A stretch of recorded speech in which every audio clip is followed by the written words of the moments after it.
ಪುರಾಣ ಭಾಗ. ಅಂಥ ಭಗವಂತನ ಮಹಿಮೆಯನ್ನ ಸದ್ಗುರುವಿನ ಸನ್ನಿಧಾನದಲ್ಲಿ ಭಕ್ತಿಯಿಂದ ಶ್ರವಣ ಮಾಡಿ ಭಗವಂತನ ಕೃಪೆಗೆ ಪಾತ್ರರಾಗಲು ಸದುದ್ದೇಶ ಹೊಂದಿರುವ ನನ್ನ ಎಲ್ಲ ಶರಣರಿಗೂ ತಾಯಂದಿರಿಗೂ ಅನಂತ ಶರಣಾರ್ಥಿಗಳು.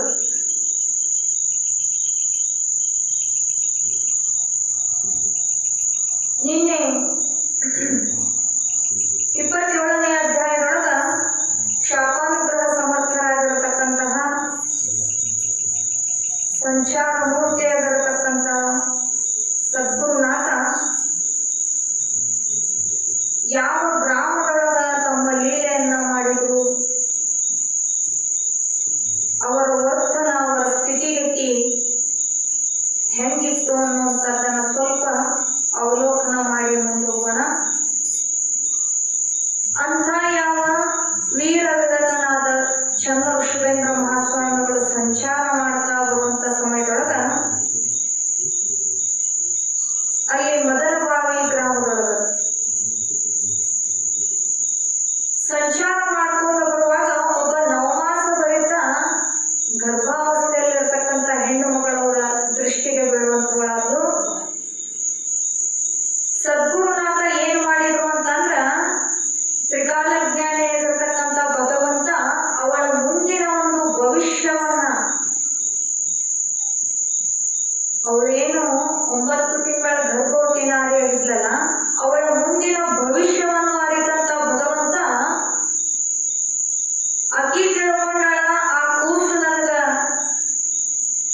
ಮುಂದೆ ಸುಖ ಕೊಡ್ತದ, ಅದಕ್ಕೆ ನಾ ಜನ್ಮ ಕೊಡ್ಬೇಕು ಅಂತ ಆಸೆ ಅಕ್ಕಿ ಇಟ್ಕೊಂಡಾಳ. ಖರೆ ಆ ಕೂಸು ಅಕ್ಕಿ ಜೀವವನ್ನೇ ತೆಗೆದುಕೊಳ್ಳಕ್ ಹೋಗಾಕ್ ಬಂದೈತಿ ಅನ್ನುವಂಥದ್ದನ್ನ ಅಕ್ಕಿ ತಿಳ್ಕೊಂಡಿರೋದಿಲ್ಲ.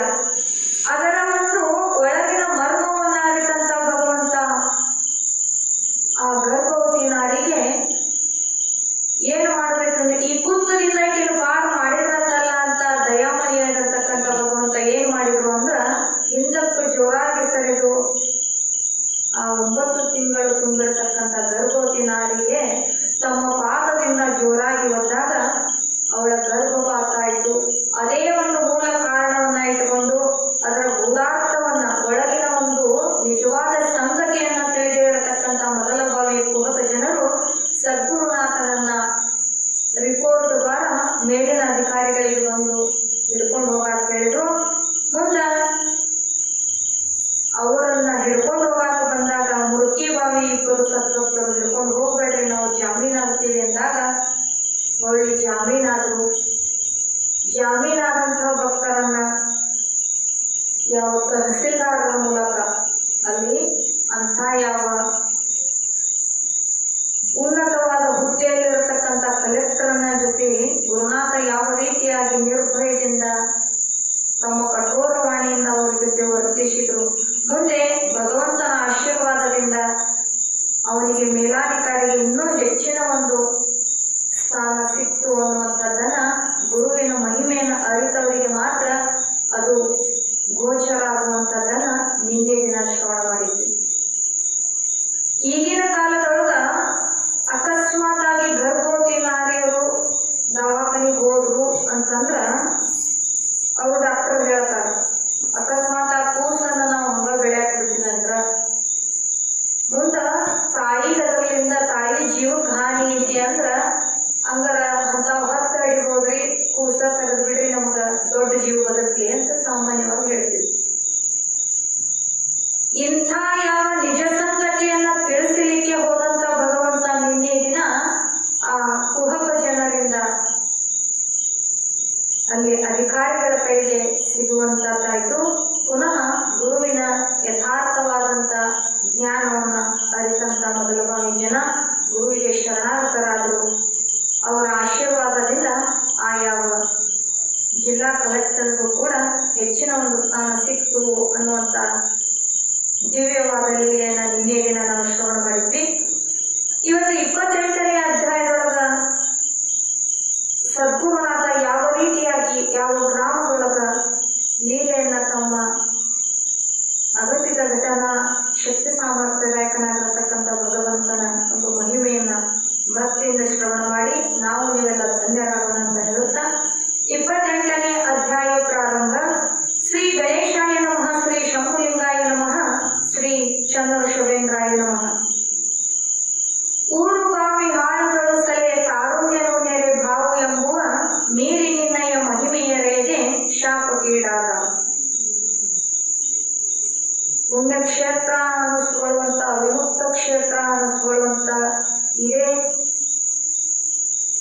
ಬಾವಿಹಾಳದೊಳಗ ನಡೆದಿರ್ತಕ್ಕಂಥ ಒಂದು ಲೀಲೆಯನ್ನ ಇವತ್ತಿನ ದಿನ ನಾವು ಶ್ರವಣ ಮಾಡೋಣ.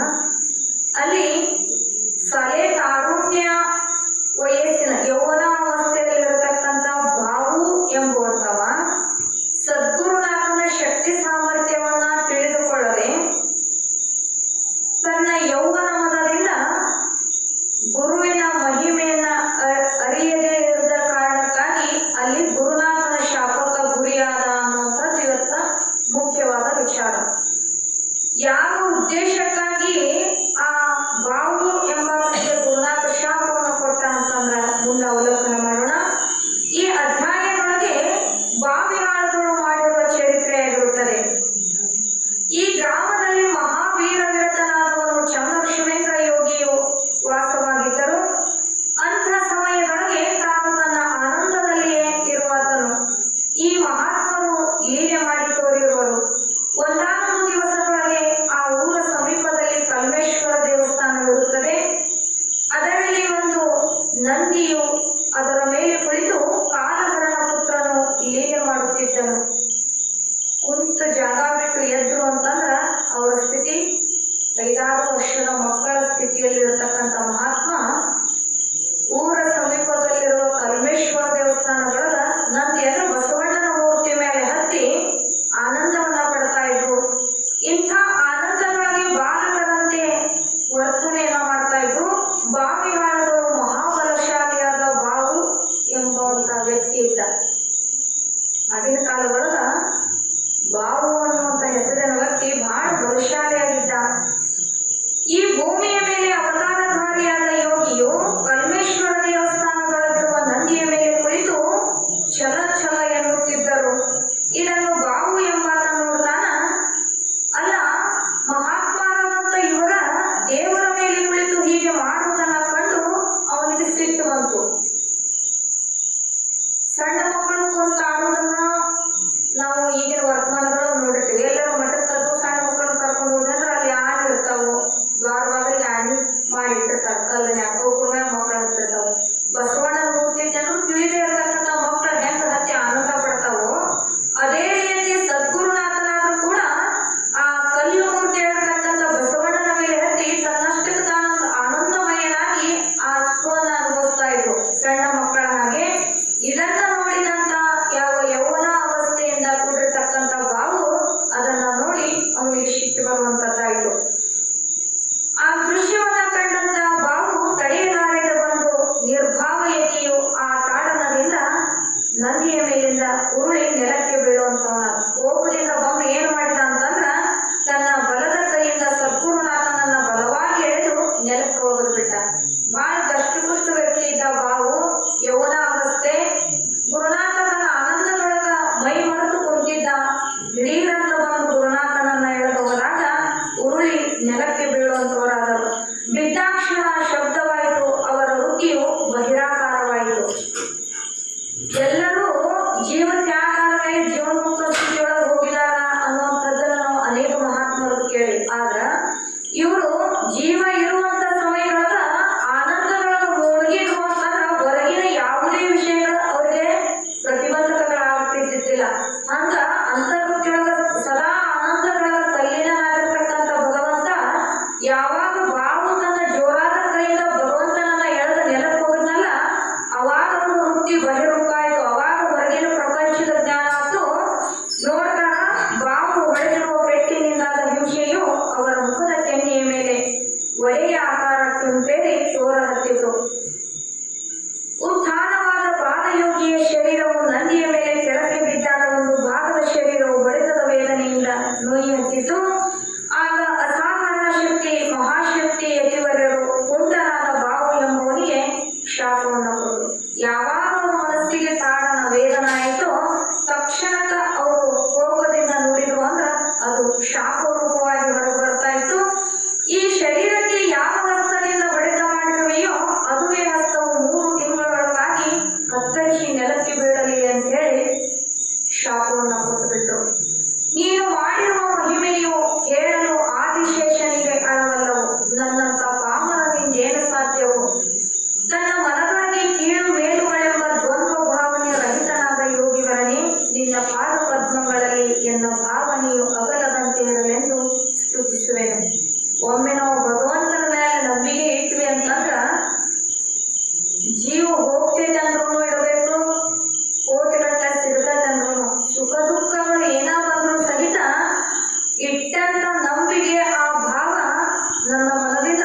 ನಿನ್ನ ಮನೆಯವರಿಗೆ ನೀತಿ ಹೇಳ್ತಾರೋ ಅದನ್ನ ಬಿಟ್ಟು ನಾವು ಬಹಳ ಬಲಶಾಲಿ ಅದೇನಂತ ಇನ್ನೊಬ್ಬರ ಮೇಲೆ ನಾವು ಅಧಿಕಾರ ಮಾಡಿದ್ದ ಆದ್ರ ಅವ್ರ ಕೇಳ್ತಾರ? ಕೇಳುವುದಿಲ್ಲ. ಅವ್ರು ಸಹಜ ಹೇಳ್ತಾರ. ಅಕಸ್ಮಾತ್ ಹಿರಿಯರ ಅಂತ ಇಟ್ಕೋರಿ,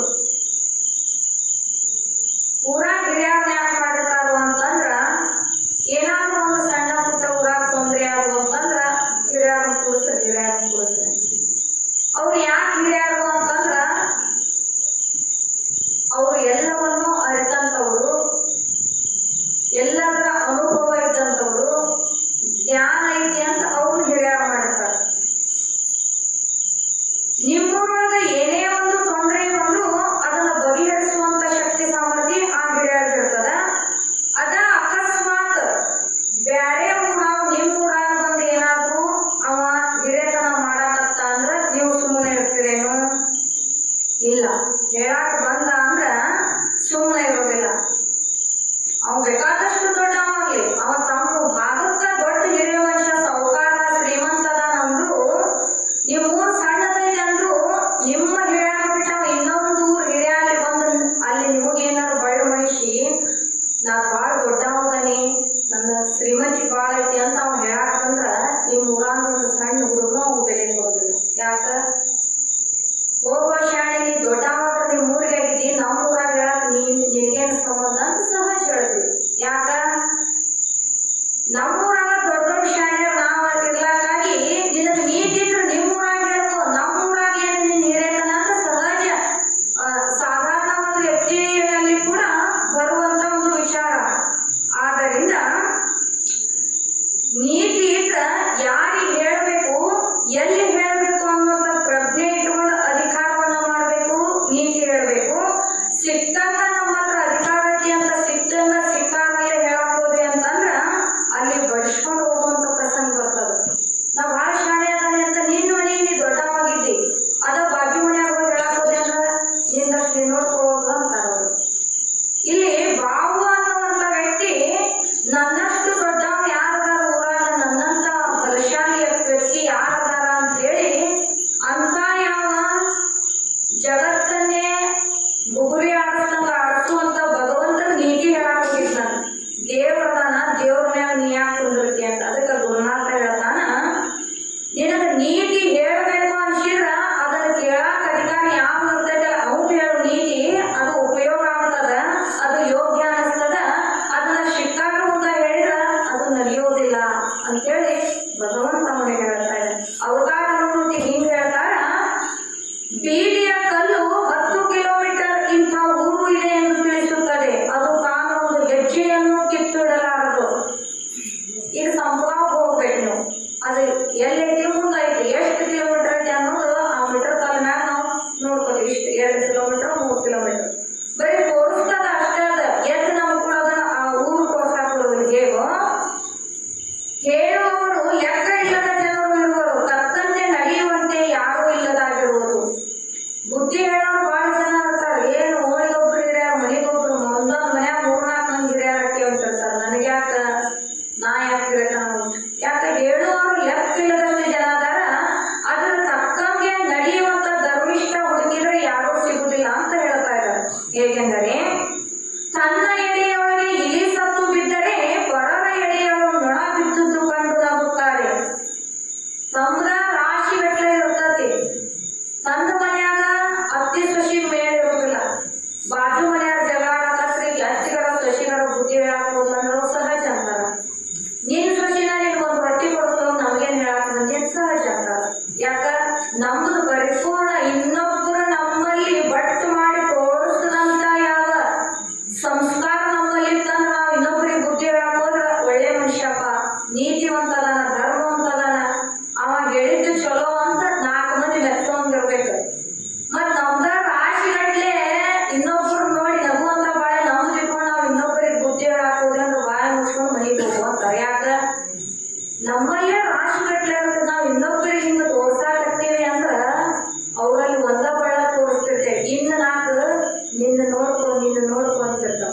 ಆದ್ದರಿಂದ ಪರಿಪೂರ್ಣ ಆಧಾರ ಮಾತ್ರ ಇನ್ನೊಬ್ಬರಿಗೆ ಬುದ್ಧಿ ಹೇಳಕ್ ಅಧಿಕಾರ ವಿನಃ ಅರ್ಧಂಬರ್ಧ ಆದವ್ರು ಬುದ್ಧಿ ಹೇಳಕ್ ಹೋದ್ರೆ ಅವ್ರು ಕೇಳುವುದಿಲ್ಲ. ಹಂಗ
ಎರಡನೆಯವರ ದುರ್ಗುಣಗಳನ್ನು ಮರೆತು ಅವರ ಮೇಲೆ ಪ್ರೀತಿ ಮಾಡುವುದೇ ಜೀವನಿಗೆ ಯೋಗ್ಯ, ಅಂದ್ರೆ ಮನುಷ್ಯನಿಗೆ ಅದು ಯೋಗ್ಯ.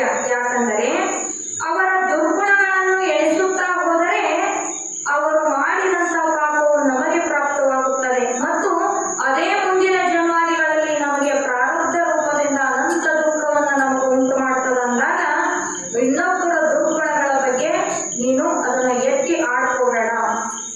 ಮತ್ತೆ ಇವಾಗ ಹೇಳ್ತಾನ, ದುಷ್ಟರನ್ನ ನೋಡಿದ ತಕ್ಷಣ ಅವ್ರಿಗೆ ಏನಾರ ಅನುಭವ ಅನಿಸ್ತದ್ರಿ ಅಂತ ಹೇಳ್ತಾನೆ. ಮತ್ ತಪ್ಪು ಮಾಡೋರು ಕಂಡು ಧರ್ಮದಿಂದ ಇರುವ ವ್ಯಕ್ತಿಗೆ ಅಧರ್ಮದಿಂದ ನಡ್ಕೊಳ್ಳೋ ವ್ಯಕ್ತಿ ಕಂಡ್ರೆ ಯಾರಿಗೂ ಸಹನ ಆಗುದಿಲ್ಲ.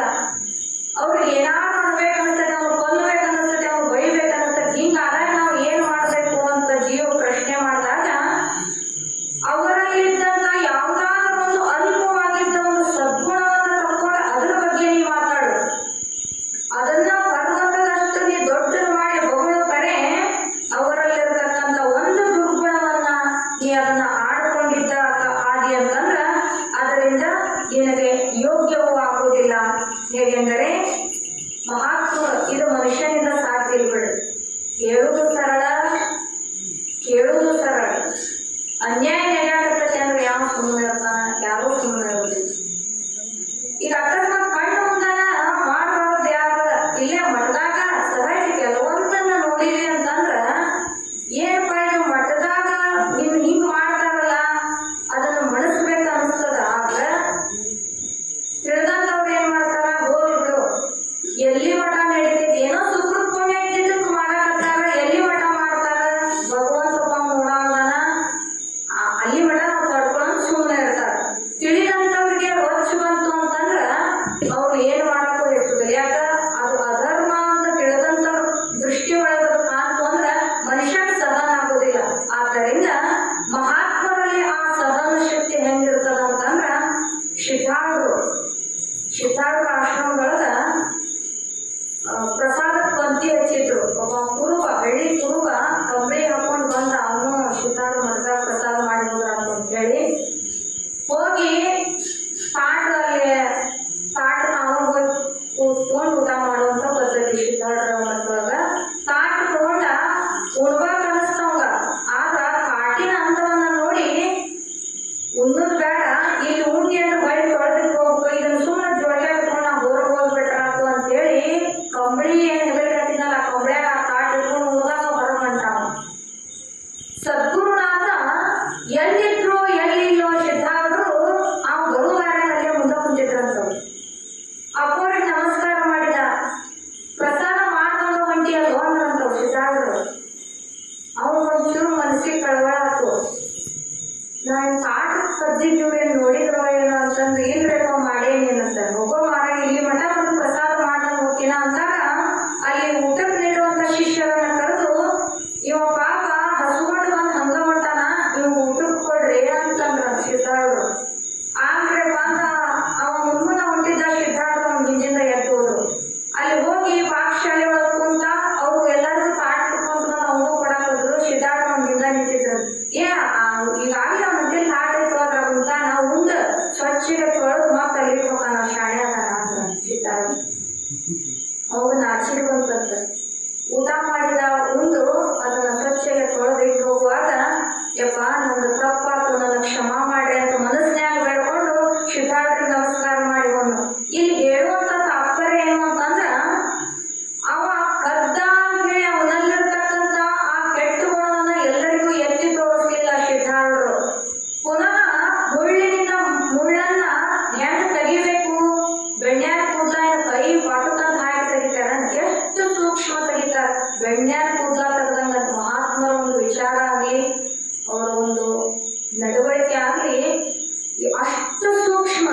ತನ್ನ ತಪ್ಪಿನ ಅರಿವು ತನಗಾಗಿರ್ಬೇಕು, ಅದನ್ನ ಹೊರಗಿನ ಜಗತ್ತಿಗೂ ಅದನ್ನು ತೋರಿಸಿಕೊಡ್ಬಾರ್ದು. ಅಷ್ಟು ಸೂಕ್ಷ್ಮತೆಯಿಂದ ಅವನಲ್ಲಿರ್ತಕ್ಕಂಥ ದುರ್ಗುಣವನ್ನ ಮುಚ್ಚಿ ಅವ ಹಸುಕೊಂಡು ಬಂದಿದ್ದ ಪಾಪ ಈ ಪಡ್ಕೊಂಡು ಅವ್ನು ಹೊರಟು ನೋಡ ಅಂತೇಳಿ ಅವಾಗ ಆಶೀರ್ವಾದ ಮಾಡಿ ಕಳಿಸಿದ್ರು. ಯಾಕ ಅಂತಂದ್ರ ಇಲ್ಲಿ ಆ ಬಾಬು ಅನ್ನುವಂಥವ ತಿಳಿದೇ ಇರೋ ಕಾರಣಕ್ಕ ನೀ ದೇವರಾಗಿ ನಂದಿ ಮ್ಯಾಗ ಹತ್ತಿಯಲ್ಲ ಅಂತೇಳಿ ಭಗವಂತನ ಮೇಲೆ ಒಂದು ಭಾವ ಹೆಂಗಿತ್ತು ಅಂತಂದ್ರ ಅವ ದೇವರನ್ನ ಇವ ಮನುಷ್ಯ ಅದನ ಅಂತೇಳಿ ಸಜ್ಜನರಲ್ಲಿ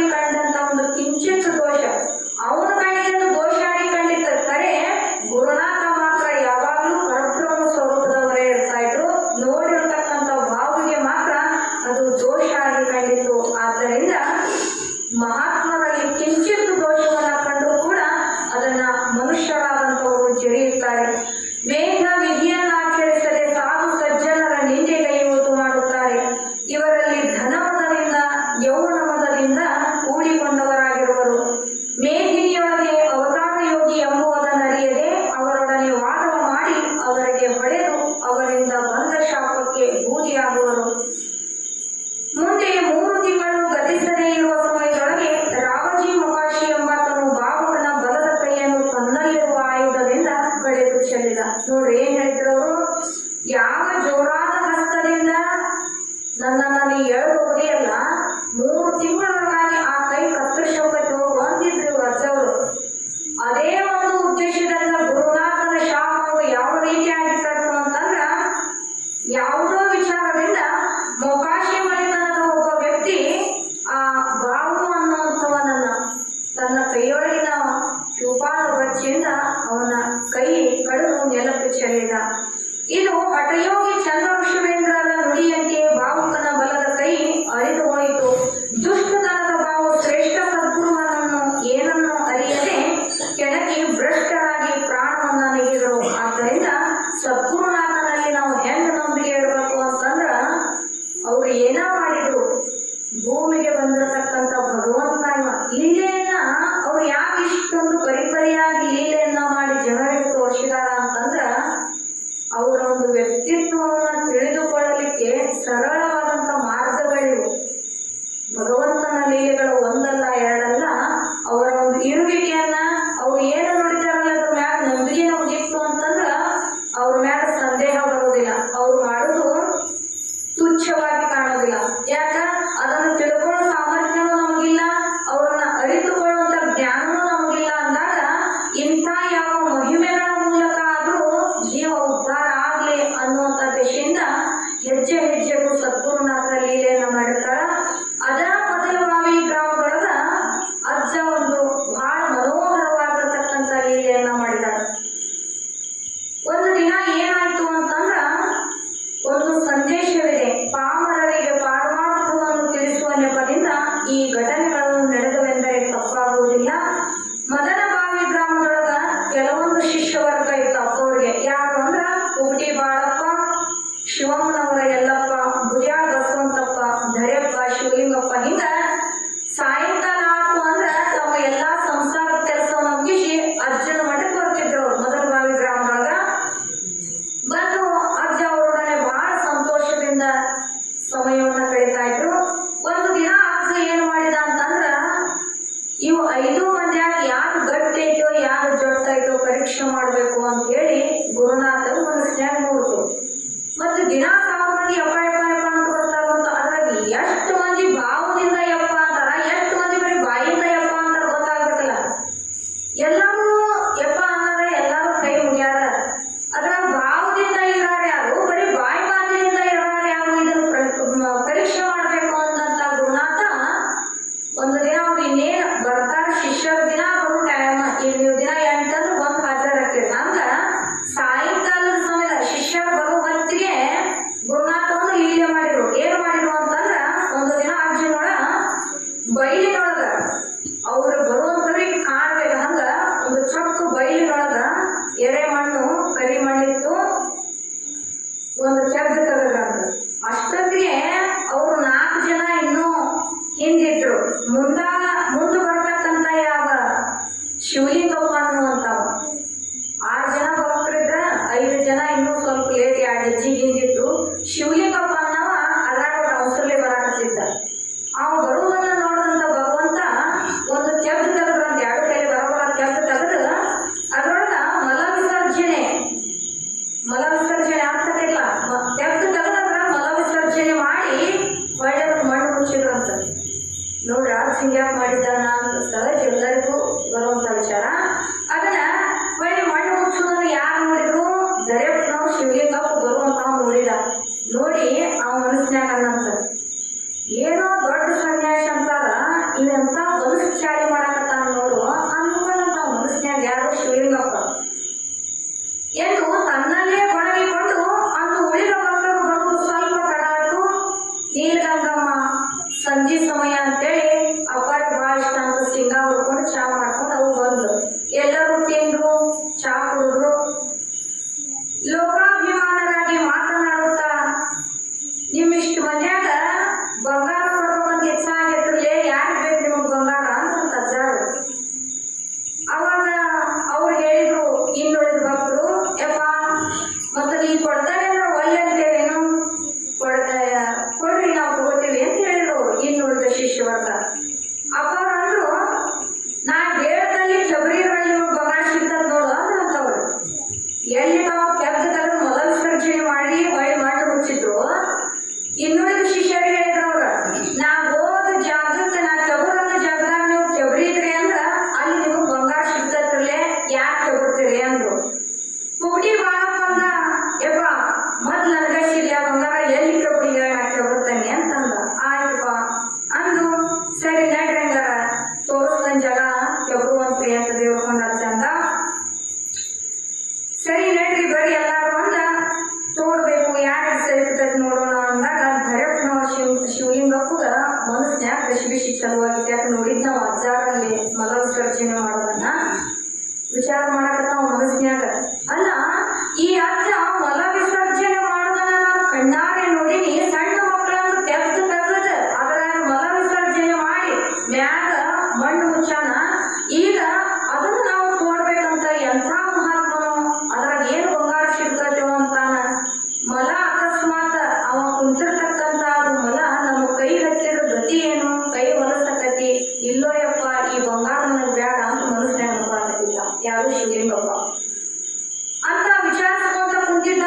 ಎಲ್ಲಾರು ಕೆಬರಿದ್ರು. ನೀಲಗಂಗಮ್ಮ ದೇವರ ಕೊಂಡನ ಸಮ್ಮುಖದೊಳಗ ಎಲ್ಲಾರು ತೆಗೆದು ತೋಡುವ ಕೆಲಸಕ್ಕೆ ಕೈ ಹಾಕಿದ್ರು. ಇವ ಮಾತ್ರ ಇವ್ ಬಗ್ಗೆ ಎರಡು ಕೈ ಕಟ್ಕೊಂಡು ಸುಮ್ಮನೆ ಕುಂತಿದ್ದ ಶಿವಲಿಂಗಪ್ಪ.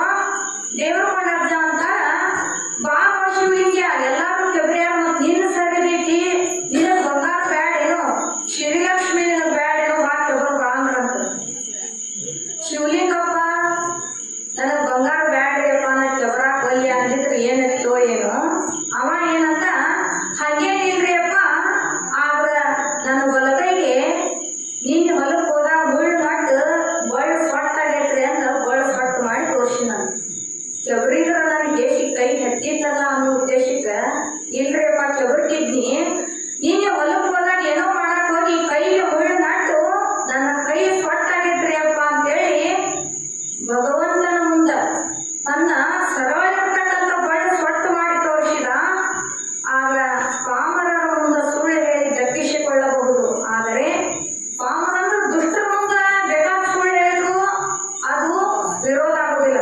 ಪರಮಾತ್ಮನ ಮುಂದ ಸುಳ್ಳು ಹೇಳಿದ್ರೆ ನಡೀತದೆ ಅನ್ನೋ ಆಟ ಸಾಧ್ಯ ಇಲ್ಲ. ದೇವರು ಕೊಂಡ ಅಜ್ಜಂತಾರ, ಹೌದೇನೋ ಶಿವಲಿಂಗ, ಸರಿ ಬಿಡು, ಮುಳ್ಳು ಮುರುಗೈತಿ ಅಂದ್ರ ಹಂಗ ಆಗ್ಲಿ ಬಿಡು ಅಂದ್ರು.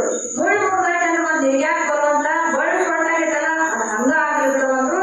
ಶ್ರೀಲಕ್ಷ್ಮಿ ಬ್ಯಾಡ ಅಂತೀಯಲ್ಲ, ಬ್ಯಾಡ ಬಿಡು, ಶ್ರೀಲಕ್ಷ್ಮಿ ನಿನ್ನ ಬಿಟ್ಟು ಹೋಗುತ್ತಾಳು ಎಂದು ಎಲ್ಲಾರು ತೆಗೆದು ತೋಡಿದ್ರು. ಯಾರಿಗೂ ಏನು ಸಿಗಲಿಲ್ಲ. ಶಿವಲಿಂಗಪ್ಪನಿಗೆ ಮಾತ್ರ ಆಶ್ಚರ್ಯ. ಮಲ ವಿಸರ್ಜನೆ ಮಾಡುವುದು ನಾ ಕಣ್ಣಾರೆ ನೋಡೇನಿ, ಆದ್ರೂ ಯಾರಿಗೂ ಏನು ಸಿಗ್ಲಿಲ್ಲ ಅಂತ ಮನಸ್ನ್ಯಾಗ ಕಸಿ ಬಿಸಿಕೊಂಡು ಎಲ್ಲರೂ ಈ ವಿನೋದದ ನಂತರ ತಮ್ಮ ತಮ್ಮ ಮನೆಗಳಿಗೆ ಹೋದ್ರು. ಅದನ್ನು ಪರೀಕ್ಷೆ ಮಾಡಾಕ ಭಗವಂತ ಮಾಡಿದ್ದ ವಿನಃ ಅಲ್ಲಿ ಮತ್ತೊಂದು ಯಾವ ಒಂದು ಉದ್ದೇಶ ಇರಲಿಲ್ಲ. ಅದು ಎಲ್ಲರಿಗೂ ಒಂದು ಆಟವಾಗಿ ಪರಿಣಮಿಸಿತು. ಎಲ್ಲರೂ ಪುನಃ ತಮ್ಮ ತಮ್ಮ ಮನೆಗೆ ಹೋದ್ರು. ಆಗ ಮಾರನೇ ದಿನ ಬೆಳಿಗ್ಗೆ ಕೂಡ ಶಿವಲಿಂಗಪ್ಪನ ಬಲಗೈ ನೀನು ಹೆಂಗಮ್ಮ ಸೊಟ್ಟು ಮಾಡಿ ತೋರಿಸಿದ್ನಲ್ಲ ಹಂಗ ಸೊಟ್ಟಾಗಿ ನಿಂತಿರ್ತಂತ. ಅಜ್ಜಾರ ಒಂದು ಹೆಂಗ ಸೊಟ್ಟು ಮಾಡಿ ಹೇಳಿದ್ನಲ್ಲ ಹಂಗ ನಿಂತಿತ್ತು. ಅವಾಗ ಬಳಿಕ ಅವಾಗ ಮುಂಜಾನೆ ಕೈ ನೋಡ್ಕೊಂತ ಏನ್ ಮಾಡಿದ್ರು ಬಗ್ಗು ಒಂದು ಕೈ ಹೆಂಗ ಸೊಟ್ಟಿತ್ತು ಹಂಗ ನಿಂತಿತ್ತು. ಅಜ್ಜ ನನ್ನ ಪರೀಕ್ಷೆ ಮಾಡಾಕ ಹಿಂಗ ಮಾಡ್ಯಾನ ಅಂತೇಳಿ ಓಡೋಡಿ ಮಠದ ದಾರಿ ಓಡಿ ಬರಾಕತ್ತಿದ್ದ. ಗಮ್ಮತ್ತಿದ್ದ ಏನ್ ಹಂಗ ತೇರ್ಕೊಂತ ಓಡಿ ಬಂದು ನೀಲಗಂಗಮ್ಮ ತಾಯಿಗೆ ಉದೋಗ ಕಾಲಿಗೆ ಬಿದ್ದು ಹೇಳ್ತಾನ, ಯವ್ವ ನಿನ್ನೆ ಅಜ್ಜ ಮಲ ವಿಸರ್ಜನೆ ಮಾಡೋದನ್ನು ನಾವು ಕಣ್ಣಾರೆ ನೋಡಿದ್ದೆ, ತಗ್ಯಾಕ ಹೋದ್ರೆ ಎಲ್ಲಿ ನನಗೆ ಹತ್ತತ್ತೆ ಅಂತ ನಾನು ಹಿಂಗ್ ಮಾಡಿ ಬಳ ಕೊಟ್ಟಾಗೈತೆ ಅಂತೇಳಿ ನಡೆದಂತ ವಿಷಯ ಒಂದ ಉಸುರ್ನ್ಯಾಗ ದಮ್ ಹತ್ತಿ ತಾಯಿ ಮುಂದೆ ಹೇಳಿದ್ನಂತ. ಅಮ್ಮ ಹೇಳ್ತಾಳ, ಅಪ್ಪಯ್ಯ ನಂಬಿದರೆ ಶಂಭುನ ಅರಮನೆ, ನಂಬದಿದ್ದರೆ ಅದು ನರಕದ ಕುಣಿ. ಅಜ್ಜ ನಿನ್ನ ಪರೀಕ್ಷೆ ಮಾಡಿದಾಗ ನೀ ಸತ್ಯವಾಗಿಯೇ ನಡೆದುಕೊಂಡಿದ್ದರೆ ಈ ಪರಿಸ್ಥಿತಿ ನಿನಗೆ ಬರುತ್ತಿರಲಿಲ್ಲ. ಪ್ರಾರಬ್ಧವನ್ನು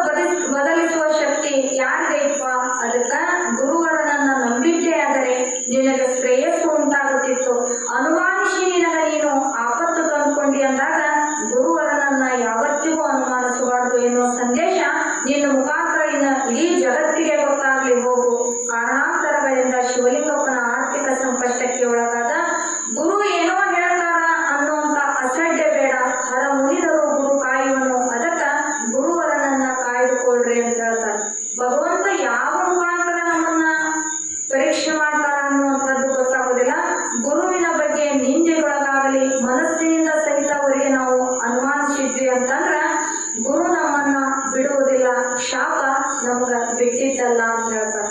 ಇಲ್ಲಿ ಬಾವು ಅನ್ನುವಂಥ ವ್ಯಕ್ತಿ ಆದರೂ ಕೂಡ ಭಗವಂತನ ಮೇಲೆ ನಂಬಿಕೆ ಅನ್ನುವಂಥದ್ದು ಇರಲಿಲ್ಲ. ತನ್ನ ಯೌವನ ಮದದಿಂದ ಗುರುನಾಥನನ್ನ ಎದುರು ಹಾಕೊಂಡ, ಸದ್ಗುರುನಾಥನನ್ನ ಎದುರು ಹಾಕೊಂಡ ಭೂಮಿ ಮ್ಯಾಗ ಯಾರು ಬದುಕ್ತಾರ ಬದುಕಲಿಕ್ಕೆ ಸಾಧ್ಯ ಇಲ್ಲ. ಹರಮುನಿದರು ಗುರು ಕಾಯ್ತಾನ ಅಂತಂದಾಗ ಗುರು ಮುನುದಾನವನ್ನು ಯಾರು ಕಾಯ್ತಾರ ಅದು ಸಾಧ್ಯವಿಲ್ಲ. ಅದೇ ರೀತಿಯಾಗಿ ಏನನ್ನರಿಯದೆ ಬಾವು ಎಂಬಾತ ಭಗವಂತನನ್ನ ಕೆಣಕಿ ಭ್ರಷ್ಟರಾಗಿ ಪ್ರಾಣವನ್ನ ನೀಡಿದ. ಸದ್ಗುರುವಿನ ಶರಣದಲ್ಲಿ ಮನುಷ್ಯ ಅವರಿಗೆ ತುಷ್ಟಿಪಡಿಸಿದರೆ ಬಂದ ಕಷ್ಟಗಳು ಆಗಿಂದಾಗಲೇ ಪರಿಹಾರವಾಗುವವು. ಎಷ್ಟು ಬಣ್ಣಿಸಿದರೂ ಇವರ ಮಹಿಮೆಯು ಅಗಣಿತವಾಗಿರುವುದು. ಸುಗುಣಗಳ ಸಂಪನ್ನರು ಜಗದೊಳಗೆ ಅವತಾರಿಯಾದ ಚಂದ್ರಶಿವೇಂದ್ರ ಯೋಗಿಗಳಿಗೆ ಮೊರೆಹೊಕ್ಕರೆ ನಗು ನಗುತ್ತಾ ಅವರ ಪಾಪ ಪರಿಹಾರ ಮಾಡುವರು. ಗುರುವಾಸವ ಮಾಡುವಲ್ಲಿಯೂ ಇರುವ ಸ್ಥಾನದ ಶಿಲೆಯು ಒಂದಿದೆ, ಬರದೆ ಮಾರುವ ಸಸಿಯ ಕಡಿಯಲು ಆಡಕರು ಶಾಪ. ಮನುಷ್ಯರಿಗಷ್ಟ ಶಾಪ ಕೊಟ್ಟಾನ ಅಜ್ಜ ಅಂತಂದ್ರ ಅವನ ಮನಸ್ಸಿಗೆ ಸಂತಸ ಇರುವಂತ ಸಮಯದೊಳಗಾಗಿ ಯಾರೇ ಬಂದ ಸಂತೋಷಕ್ಕೆ ಭಂಗ ಮಾಡಿರೋ ಮನುಷ್ಯರಾಗ್ಲಿ ಪ್ರಾಣಿಗಳಾಗ್ಲಿ ಶಾಪವನ್ನು ಕೊಟ್ಟರು. ಇಲ್ಲಿ ಒಂದು ಆಡಿನ ಮರಿಗೆ ಅವರು ಶಾಪ ಕೊಟ್ಟರ ಅನ್ನುವಂತ ದೃಷ್ಟಾಂತ ಬಂದದ. ಅದೇ ಬಾವಿ ಆಳದೊಳಗೆ ವಾಸಿಸುವ ಕಾಲದೊಳಗೆ ಊರು ಪಶ್ಚಿಮಕ್ಕೆ ಮಲ್ಲಯ್ಯನ ಗುಡಿ, ಅಲ್ಲಿ ಒಂದು ಹಾಸಿಗೆಯ ಬಂಡಿಗಲ್ಲು, ಅದರ ಮೇಲೆ ಕುಳಿತುಕೊಂಡು ಸದ್ಗುರುನಾಥ ನಿತ್ಯದಲ್ಲಿ ಸ್ನಾನವನ್ನು ಮಾಡ್ತಾ ಇದ್ರು. ಒಂದು ದೊಡ್ಡದಾದ ಹಾಸಿಗೆಗಲ್ಲು ಬಂಡಿಗಲ್ಲಿತ್ತು. ಭಗವಂತ ಪ್ರತಿನಿತ್ಯ ಅದರ ಮೇಲೆ ಕುಂತು ಸ್ನಾನವನ್ನು ಮಾಡ್ತಾ ಇದ್ರು. ಆ ಕಲ್ಲಿನ ಕೆಳಗ ಒಂದು ಮಾವಿನ ಸಸಿ ತನ್ನಿಂದ ತಾನೇ ಹುಟ್ಟಿ ಅದು ಒಂದು ಮೊಳದಷ್ಟು ಎತ್ತರವಾಗಿ ಬೆಳೆದು ನಿಂತಿರುವುದಾಗಿತ್ತು. ಅದರ ಕುಡಿಯು ಚಿಗುತ್ತಿರುವ ಎಲೆಗಳನ್ನು ನೋಡಿದರೆ ಕಣ್ಣಿಗೆ ಸೊಗಸಾಗಿ ತೋರುತ್ತಿತ್ತು. ಅಕಸ್ಮಾತ್ ಒಂದೆರಡು ಹೂವಿನಲ್ಲಿ ನಾವು ಇದ್ದೆಲ್ಲ ಹಚ್ಚಿ ಅಂದ್ರೆ ಅವು ಚಿಗುತ್ತಿದ್ವು ಅಂದ್ರ ಆ ಚಿಗುರೆಲೆ ಅಂದ್ರೆ ಪ್ರಕೃತಿಗೆ ಅನುಗುಣವಾಗಿರ್ತಕ್ಕಂಥ ಆ ಚಿಗುರೆಲೆ ನೋಡಕತ್ರ ಇನ್ನೂ ನೋಡ್ಬೇಕು ಅನಿಸ್ತದೆ. ಅಷ್ಟೊಂದು ಮಧುರವಾಗಿ ಸೂಕ್ಷ್ಮವಾಗಿ ಚಿಗುರ್ತಿರ್ತಕ್ಕಂಥ ಎಲೆಗಳನ್ನ ಗುರುನಾಥ ನೋಡಕತ್ತ ಅಂದ್ರ ನಿತ್ಯದೊಳಗ ಅವನ ಮನಸ್ಸಿಗೆ ಏನೋ ಒಂದು ಆನಂದ ಆಗ್ತಾ ಇತ್ತು. ಅಂತ ಯಾವ ಮಾವಿನ ಸಸಿ. ಬಾವಿವಾಳದ ಮೊಕಾಶಿಯವರ ಒಂದು ಆಡು ಅದು ಮೇಯುತ್ತಾ ಸೊಗಸಾಗಿ ಚಿಗುತ್ತಿರುವ ಎಲೆಗಳನ್ನು ಅರಳಿದ ಮಾವಿನ ಸಸಿಯನ್ನು ಬಂದು ಕಡಿದು ಬಿಡ್ತು. ಅದಕ್ಕ ನಾ ಏನು ತಿನ್ನಾಕತ್ತೇನೆ ಅನ್ನುವಂತ ಜ್ಞಾನ ಇಲ್ಲ, ನಾ ಎಲ್ಲಿ ಮೇಯಾಕತ್ತೇನೆ ಅನ್ನತಕ್ಕಂಥ ಜ್ಞಾನವೇ ತನಗಿಲ್ಲದಿರ್ತಕ್ಕಂಥ ಜಡ ಸ್ವರೂಪದಲ್ಲಿರ್ತಕ್ಕಂಥ ಆ ಆಡಿನ ಮರಿ ಗುರುನಾಥನ ಸಂತೋಷಕ್ಕೆ ಸಾಕ್ಷಿಯಾಗಿರ್ತಕ್ಕಂಥ ಆ ಮಾವಿನ ಮರದ ಚಿಗುರನ್ನ ಒಂದೇ ಕ್ಷಣದೊಳಗ ಅದರ ತುದಿಯನ್ನ ಕಡಿದು ತಿಂದು ಬಿಡ್ತು. ಯಾವುದು ಅರಿಯದ ಪ್ರಾಣಿಯು ಮುಂದೆ ತನಗೆ ತೋರಿದ ಗಿಡಬಳ್ಳಿಗಳ ಎಲೆ ಕುಳಿ ಕಡಿದು ತಿಂದು ತನ್ನ ಹೊಟ್ಟೆ ತುಂಬಿಸಿಕೊಳ್ಳುವುದು ದಾರಿ ಉಂಟ ಬಂದಿತು. ಸದ್ಗುರುನಾಥನಿಗೆ ಪ್ರೀತಿಗೆ ಪಾತ್ರವಾದ ಮಾವಿನ ಸಸಿಯನ್ನು ನೋಡಿತು. ಅದರ ಚಿಗುರೆಲೆಯು ಬಾಯಿಂದ ಕಡಿದು ತಿಂದು ನುಂಗಿತು. ಇದನ್ನು ಕಣ್ಣಾರೆ ಕಂಡವರಿಗೆ ಸಿಟ್ಟು ಬಂದೊದಗಿತು.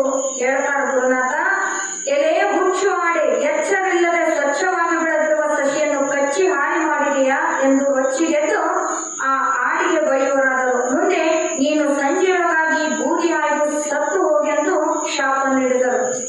ಸಕಲ ಜೀವಿಗಳ ಮೇಲೆ ದಯೆಯನ್ನು ತೋರುವಂತ ಸದ್ಗುರುನಾಥ ಹಿಂಗ್ಯಾಕ್ ಮಾಡಿದ? ಹಿಂದಿನ ಅಧ್ಯಾಯದಲ್ಲಿ ಒಂದು ಸೊಳ್ಳಿ ಕೂಡ ಅವರು ರಕ್ಷಣೆ ಮಾಡ್ತಿದ್ರು ಅಂತ ನಾವು ಹಿಂದೆ ಕೇಳಿವಿ. ಈಗ ಒಂದು ಆಡಿಗೆ ಯಾಕೆ ಶಾಪ ಕೊಟ್ಟರು ಅಂತಂದ್ರ ಅವರು ಆನಂದ ಪರಬ್ರಹ್ಮಾನಂದ ಆನಂದದ ಸ್ವರೂಪದಲ್ಲಿರುವಂತ ಸಮಯದೊಳಗೆ ಆ ಆನಂದಕ್ಕೆ ಯಾರು ಭಂಗ ಮಾಡ್ತಾರೋ, ಗುರುವಿನ ಜೊತೆ ಇರುವಾಗ ಬಹಳ ಸೂಕ್ಷ್ಮವಾಗಿ ಇರ್ಬೇಕು. ಬಹಳ ಗುರು ನಮ್ಮನ್ನು ಹಚ್ಕೊಂಡಾನ ಅಂತ ನಾವು ಅತೀವಾಗಿ ಅವರ ಸಮೀಪಕ್ಕೆ ಹೋದೆ ಅಂದ್ರ ಯಾವ ಜ್ಞಾನದ ನಮಗೆ ತೊಂದರೆ ಆಗ್ತದ ಅಂತ ಹೇಳಕ್ ಬರುದಿಲ್ಲ. ಹಂಗ ಜೀವಿಗಳ ಮೇಲೆ ದಯೆ ಐತಿ ಕರೆ, ಅಲ್ಲಿ ಅವರ ಆನಂದಕ್ಕೆ ಭಂಗ ಮಾಡಿರ್ತಕ್ಕಂಥ ಆ ಆಡಿಗೂ ಕೂಡ ಶಾಪವನ್ನ ಕೊಡ್ತಾರ. ಅಂದ್ರ ಗುರುನಾಥ ಯಾವ ಹೊತ್ನ್ಯಾಗ ಹೆಂಗಿರ್ತಾರ, ಯಾವ ಹೊತ್ನ್ಯಾಗ ರುದ್ರನ ಅವತರಿರ್ತಾರ, ಯಾವ ಹೊತ್ನ್ಯಾಗ ತಾಯಿ ಪ್ರೀತಿಯಂಗಿರ್ತಾರ ಅನ್ನುವಂಥದ್ದನ್ನ ಶಿಷ್ಯನಾದಂಥವನು ಅರಿತು ಆ ಕಾಲದೊಳಗೂ ಭಾಗಿಯಾಗಬೇಕು. ಸುಮ್ಮನಾಗ ಯಾವ ಹೊತ್ನ್ಯಾಗ ಬೇಕು ಆ ಹೊತ್ನ್ಯಾಗ ಗುರುನಾಥನ ಸಮೀಪ ಹೋಗೋದಾಗ್ಲಿ, ಸಿಕ್ಕಾಗ ನಾವು ವಾಗ್ಯಾರ ಕೂಡ ಮಾತಾಡೋದು ಅವ್ರು ಕೂಡ ಮಾತಾಡೋದಾಗ್ಲಿ ಮಾಡಿದ್ರ ಅದು ಯಾವ ದುಃಖವಾಗಿರುತ್ತದೆ ಹೇಳಕ್ಕಾಗೋದಿಲ್ಲ. ಅದರಂತೆ ಆಡು ಕೂಡ ಅವರ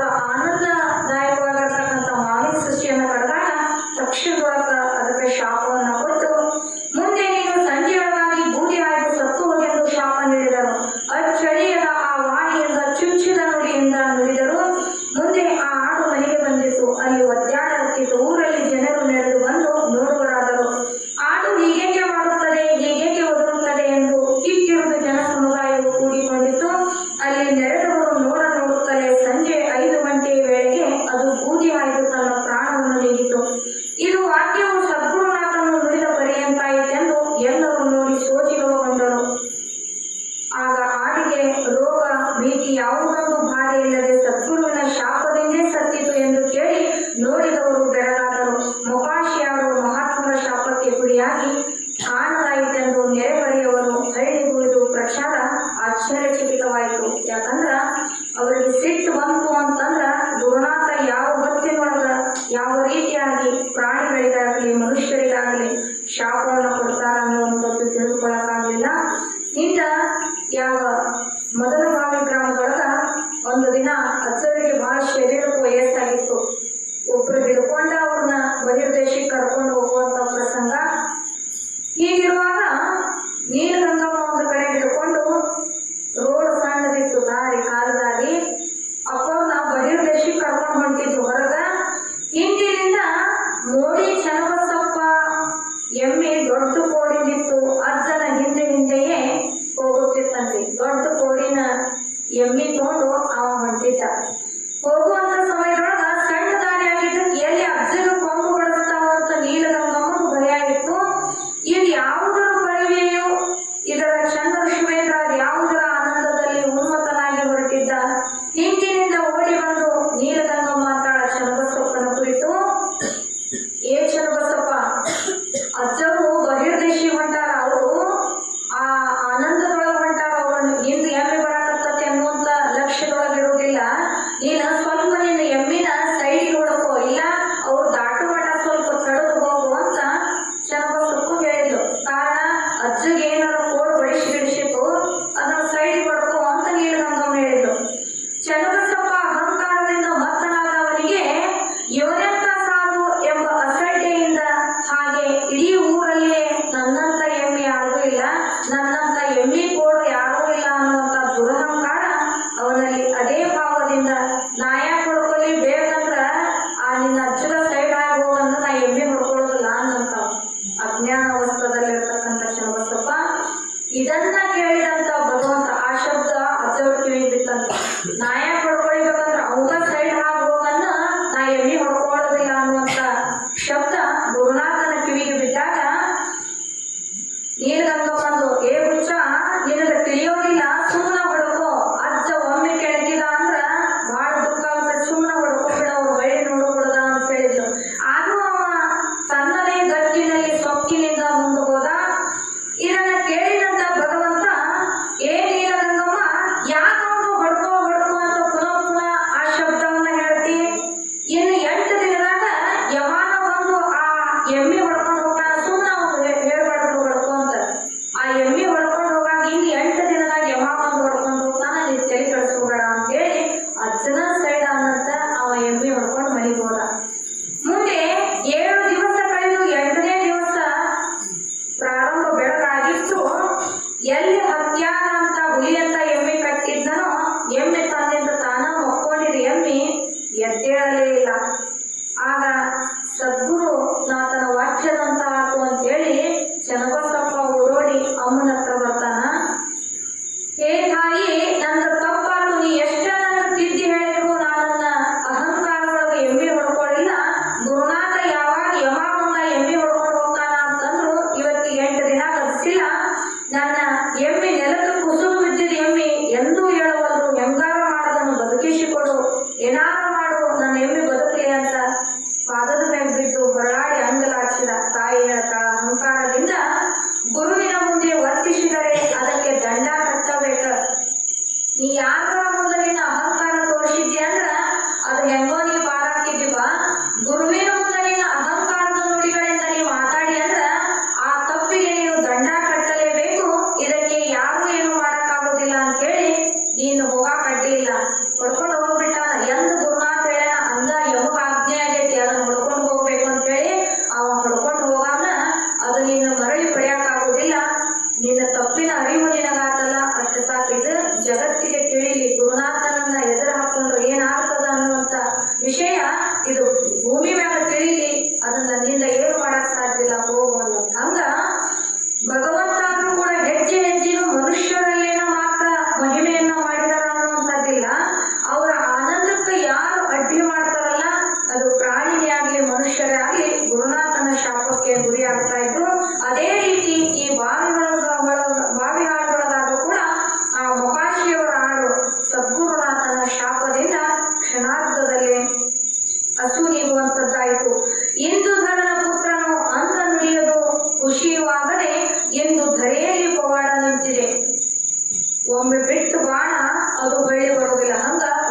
ಆಡಿದ ವಾಕ್ಯ ಖುಷಿ ಹೋಗೋದಿಲ್ಲ ಅನ್ನುವಂಥ ಮಾತಿನಂತೆ ಒಮ್ಮೆ ಏನು ನೋಡಿದಾರಲ್ಲ ಅದು ಹಾಗೇ ತಿರುಗ್ತಿತ್ತು. ಆದ್ದರಿಂದ ಇಂದು ಧರೆಯೊಳಗೆ ಎಷ್ಟು ದಿನ ಆಯಿತು, ಎಷ್ಟು ವರ್ಷಗಳ ಕಾಲ ಆಯಿತು, ಇವತ್ತಿನವರೆಗೂ ಅದು ಭೂಮಿ ಮ್ಯಾಗ ಪವಾಡ ನಿಂತತಿ ಅಂತಂದಾಗ ಅವರು ಮಹಾತ್ಮರಾಗ್ಯಾರ.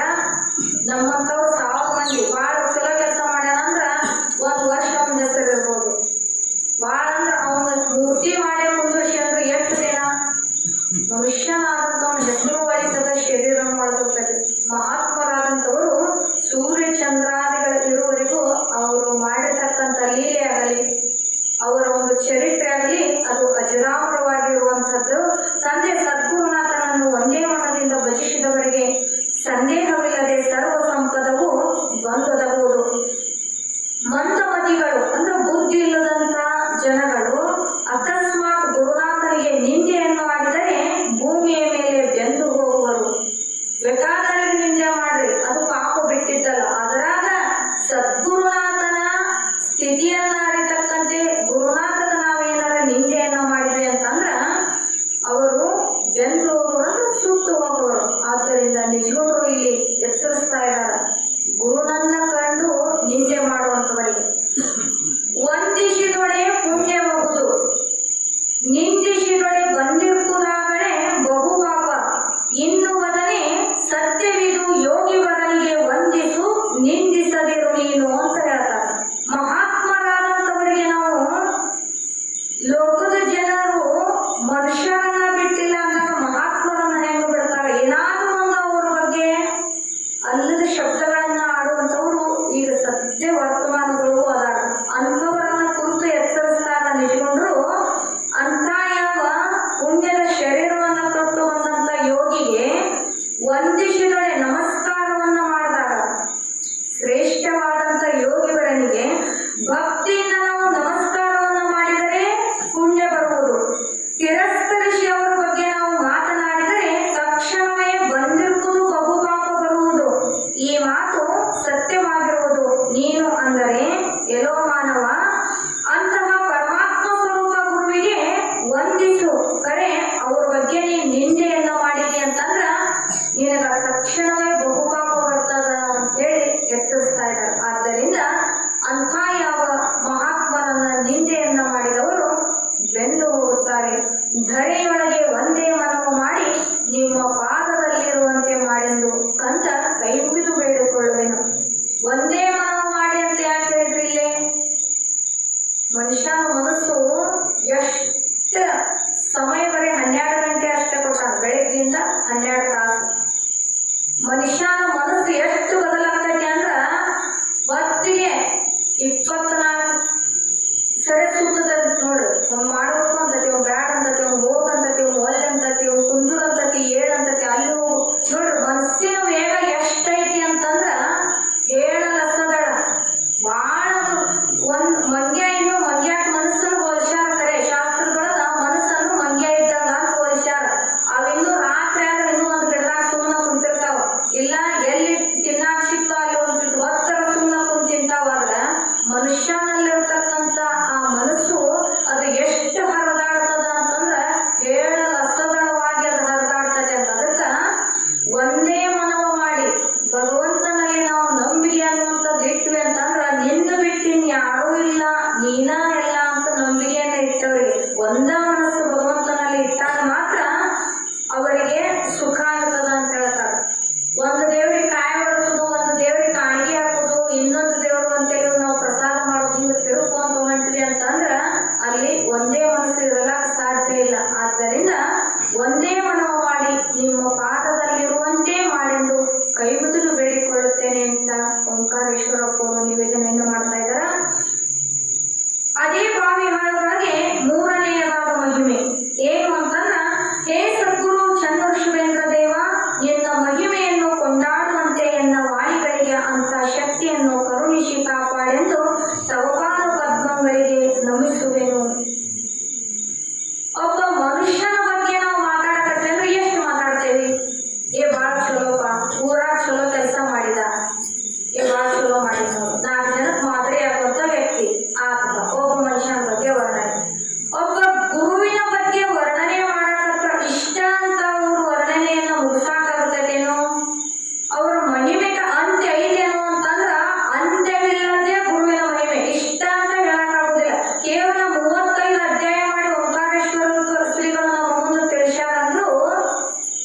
ಇವು ಬರೀ ಎಲೆ ಮರದ ಕಾಯಿ ಅಂದ್ರ ಎಲ್ಲೋ ಒಂದೊಂದು ಕಳ್ಳಗಾಯಿ ಉಳಿದಿರ್ತಾವ ಕಂಡಾವ ಅಂತ ಹೆಂಗ ತಪ್ಪಿ ಕಣ್ಣಿ ತಕ್ಕೊಂಡ್ ಉಳಿದಿತ್ತು ಅಂತ ಒಂದು ಕಾಯಿ ಅಂತ ಹೆಂಗ ನಾವು ವ್ಯವಹಾರಗಳಂತೀವೋ ಹಂಗ ಕೇವಲ ತಿಳಿದಷ್ಟಷ್ಟ ಆಗಿನ ಕಾಲದೊಳಗ ಭಗವಂತ ಇಷ್ಟ ಮಾಡಿರ್ತದೇನ ಆದ್ರ ನಮಗ ತಿಳಿದೇ ಇರತಕ್ಕಂತ ಗುರುವಿನ ಮಹಿಮೆ ಎಷ್ಟೈತಿ ಅಂತಂದ್ರ ಹೇಳಲಸದ ಇಷ್ಟ ಅಂತ ಹೇಳಕ್ಕಾಗುದಿಲ್ಲ. ಅಂತ ಯಾವ ನಿನ್ನ ಶ್ರೇಷ್ಠವಾದ ಮಹಿಮೆಯನ್ನ ಕೊಂಡಾಡುವಂತೆ ಎನ್ನ ವಾಣಿಯೊಳಗೆ ನನ್ನ ಕಂಠದೊಳಗ ಅಂತ ಶಕ್ತಿಯನ್ನ ನೀನೇ ಕರುಣಿಸಿ ಕಾಪಾಡೆಂದು ತೌಪಾದ ಪದ್ಮಗಳಿಗೆ ನಮಿಸುವೆನು. ನಿನ್ನ ಶಕ್ತಿಯು ಇಂಥ ಶಕ್ತಿಯುಳ್ಳದ್ದಾಗಿರುತ್ತದೆ ಎಂದರೆ ಹೇಗೆಂದರೆ ಯಾವ ಬಡವಾಗಿ ನಿನ್ನ ಸಮುದ್ರವನ್ನು ದಹಿಸಿಯೇ ತೀರುವುದು ಹಾಗೆ ನಿನ್ನ ಸಾಮರ್ಥ್ಯ ಇದೆ. ನೀನು ಎಂಥವರನ್ನು ನೋಡುವುದರೊಳಗಾಗಿ ಅವರ ಸಾಮರ್ಥ್ಯವನ್ನು ಭಂಗಗೊಳಿಸುವೆ. ಯಾರು ನಿನ್ನನ್ನು ಭಕ್ತಿಯನ್ನು ಭಜಿಸುವರೋ ಅಂಥವರ ಪಾಪ ದುಃಖ ಅಜ್ಞಾನ ಅಂಧಕಾರವು ನಿಲ್ಲದೆ ನಶಿಸಿ ಆನಂದಗೊಳಿಸುವೆ. ಅಂತ ಶಕ್ತಿ ಸಾಮರ್ಥ್ಯದಾಯಕನಾಗಿರ್ತಕ್ಕಂಥ ಗುರುವನಾಥನನ್ನ ಎಷ್ಟು ವರ್ಣನೆಯನ್ನು ಮಾಡಿದ್ರು ಕಡಿಮೆ. ಅವ್ರ ಬಗ್ಗೆ ಎಷ್ಟು ಆನಂದವಾಗಿ ಹೇಳಿದ್ರು, ಭಾವದಿಂದ ಅವ್ರನ್ನ ಎಷ್ಟು ಭಜಿಸಿದ್ರು ಅದು ಕಡಿಮೆ. ಒಂದಾನೊಂದು ದಿವಸ ಅದೇ ಬಾವಿಹಾಳ ಗ್ರಾಮದೊಳಗ ಬೀದಿಯಲ್ಲಿ ಸಂಚಾರ ಮಾಡ್ತಾ ಮಾಡ್ತಾ ತಮ್ಮ ಆನಂದದೊಳಗ ಗುರುನಾಥ ಹೋಗ್ತಾ ಇದ್ರು. ಚನ್ನವರು ಶಿವೇಂದ್ರ ಯತಿವರರು ಸಾಗಿ ಓಡಿ ಹಿಡಿದು ಚೀರುತ್ತಲೂ ಬಾಯಿಯಿಂದ ಅಪಶಬ್ದದ ನುಡಿಯನ್ನು ನುಡಿಯುತ್ತಲೂ ಹುಚ್ಚನ ಹಾಗೆ ತೋರುತ್ತಾ ಹೋಗ್ತಾ ಇದ್ರು. ಆ ಊರಲ್ಲಿ ಇಂಚಲದವರ ಈರಪ್ಪನೆಂಬಾತನು ಆಗ ತಾನು ರೈತರಿಗೆ ಕೆಲಸಕ್ಕೆ ಹೋಗ್ತಾ ಇದ್ದ. ಬೆಳಗಿನ ಸಮಯದೊಳಗ ಮತ್ ದನಕ್ಕೆ ಮೇವು ಅಂತ ತರ್ತಿರ್ತಾರ, ಕಲ್ಮಠ ಹೋಗಿ ಬಂದ್ರಾಕು ಅಂತ ತಮ್ಮ ವ್ಯವಹಾರದ ರೈತರಿಗೆ ಕೆಲಸಕ್ಕೆ ಹೋಗುವಂತ ಸಮಯ. ಅಂತ ಯಾವ ಸಮಯದೊಳಗ ಇಂಚಲ ಈರಪ್ಪ ಅನ್ನುವಂತ ವ್ಯಕ್ತಿ ದನಕ್ಕೆ ಮೇವು ತಂದ್ರಾಕು ಅಂತ ಹೊಲಕ್ಕೆ ಕೈಯಾಗ ಕುರುಪು ಹಿಡ್ಕೊಂಡು ಹೊಂಟಿದ್ದ. ಅದ ಸಮಯದೊಳಗ ಅವತಾರ ಮೂರ್ತಿ ಸದ್ಗುರುನಾಥ ತನ್ನ ಆನಂದದೊಳಗ ಕಂಡವರು ಬೈಯುವುದು ಅಶ್ಲೀಲ ಶಬ್ದಗಳನ್ನ ಆಡೋದು ತನ್ನ ಆನಂದದೊಳಗ ನಾವು ಬರಾಕತ್ತಿದ್ದ ಅಜ್ಜ. ಇಂಥ ಒಂದು ಸಂದರ್ಭದೊಳಗ ಅದೇ ವೇಳೆಗೆ ಆತ್ಮಾಕಾರ ವೃತ್ತಿಯಾದ ಜ್ಞಾನಯೋಗಿಯು ಅವರು ಬೀದಿ ಹಿಡಿದು ಮನವನ್ನಂತೆ ಬೈಯುತ್ತಾ ನಡೆದಿದ್ದರು. ಇವರು ಘೋರ ಶಬ್ದದಿಂದ ನುಡಿಯುತ್ತಲೂ ಶರೀರ ಎಚ್ಚರವಿಲ್ಲದೆ ಗಮಿಸುವಾಗ ಇಂಚಲ ಈರಪ್ಪನು ಇವರನ್ನು ಕಂಡು ಅನ್ನುತ್ತಾನೆ ಏನೆಂದರೆ, ಹೀಗೆ ಬೀದಿ ಹಿಡಿದು ಮಾಡುತ್ತಾ ಬರುವಾಗ ಸಾಧುವನ್ನು ನೋಡಿದರೆ ಹೆದರಿಕೆಯಾಗುತ್ತದೆ ಎಂದನು. ಹಾಗೆಯೇ ಓಡಿ ಹಿಡಿದು ಇವರನ್ನು ದಿಟ್ಟಿಸಿ ನೋಡಿ ಗರಗರನೆ ಕಣ್ಣುಗಳ ತಿರುಗುತ್ತಾ ಇವರ ಕಡೆ ಮುಖವ ಮಾಡಿ ನೋಡಿ ಮುಂದೆ ಸಾಗಿದನು. ಅವನಲ್ಲಿ ಭಯ ಇತ್ತು, ಯಾರಲ್ಲಿ ಇಂಚಲ ಈರಪ್ಪನಂತೇಳಿ. ಎಷ್ಟು ಭಯ ಇತ್ತು ಅಂತಂದ್ರ ಏನ್ಪಾ ಸಾಧು ಬರಾಕತ್ತಾನ, ಎಲ್ಲಿ ಏನಂತಾನೋ ಅಂತೇಳಿ ಭಯ ಇತ್ತು. ಮತ್ತೆ ಇವರು ಸುಮ್ಮನೆ ಬರಾರಲ್ಲ, ಶಾಂತಮೂರ್ತಿ ಸಿದ್ಧಾರ್ಥನ ಬರಾರಲ್ಲ ನಮ್ಮಪ್ಪ. ಕಣ್ಣು ಏನು ಸಿಂಹಗರ್ಜನೆಯಿಂದ ಯಾರು ಅಂತ ನೋಡಿದವರೆಲ್ಲ ಬಾಗ್ಲ ಹಾಕೋದು. ಹಂಗ ದಷ್ಟು ಅಂತ ದೊಡ್ಡ ಶರೀರ ಬರಾಕತ್ತು ಅಂದ್ರೆ ಎಲ್ಲಾರು ಹೆದರಿ ತಮ್ಮ ಬಾಗ್ಲ ಮುಚ್ಕೊಂತಿದ್ರು.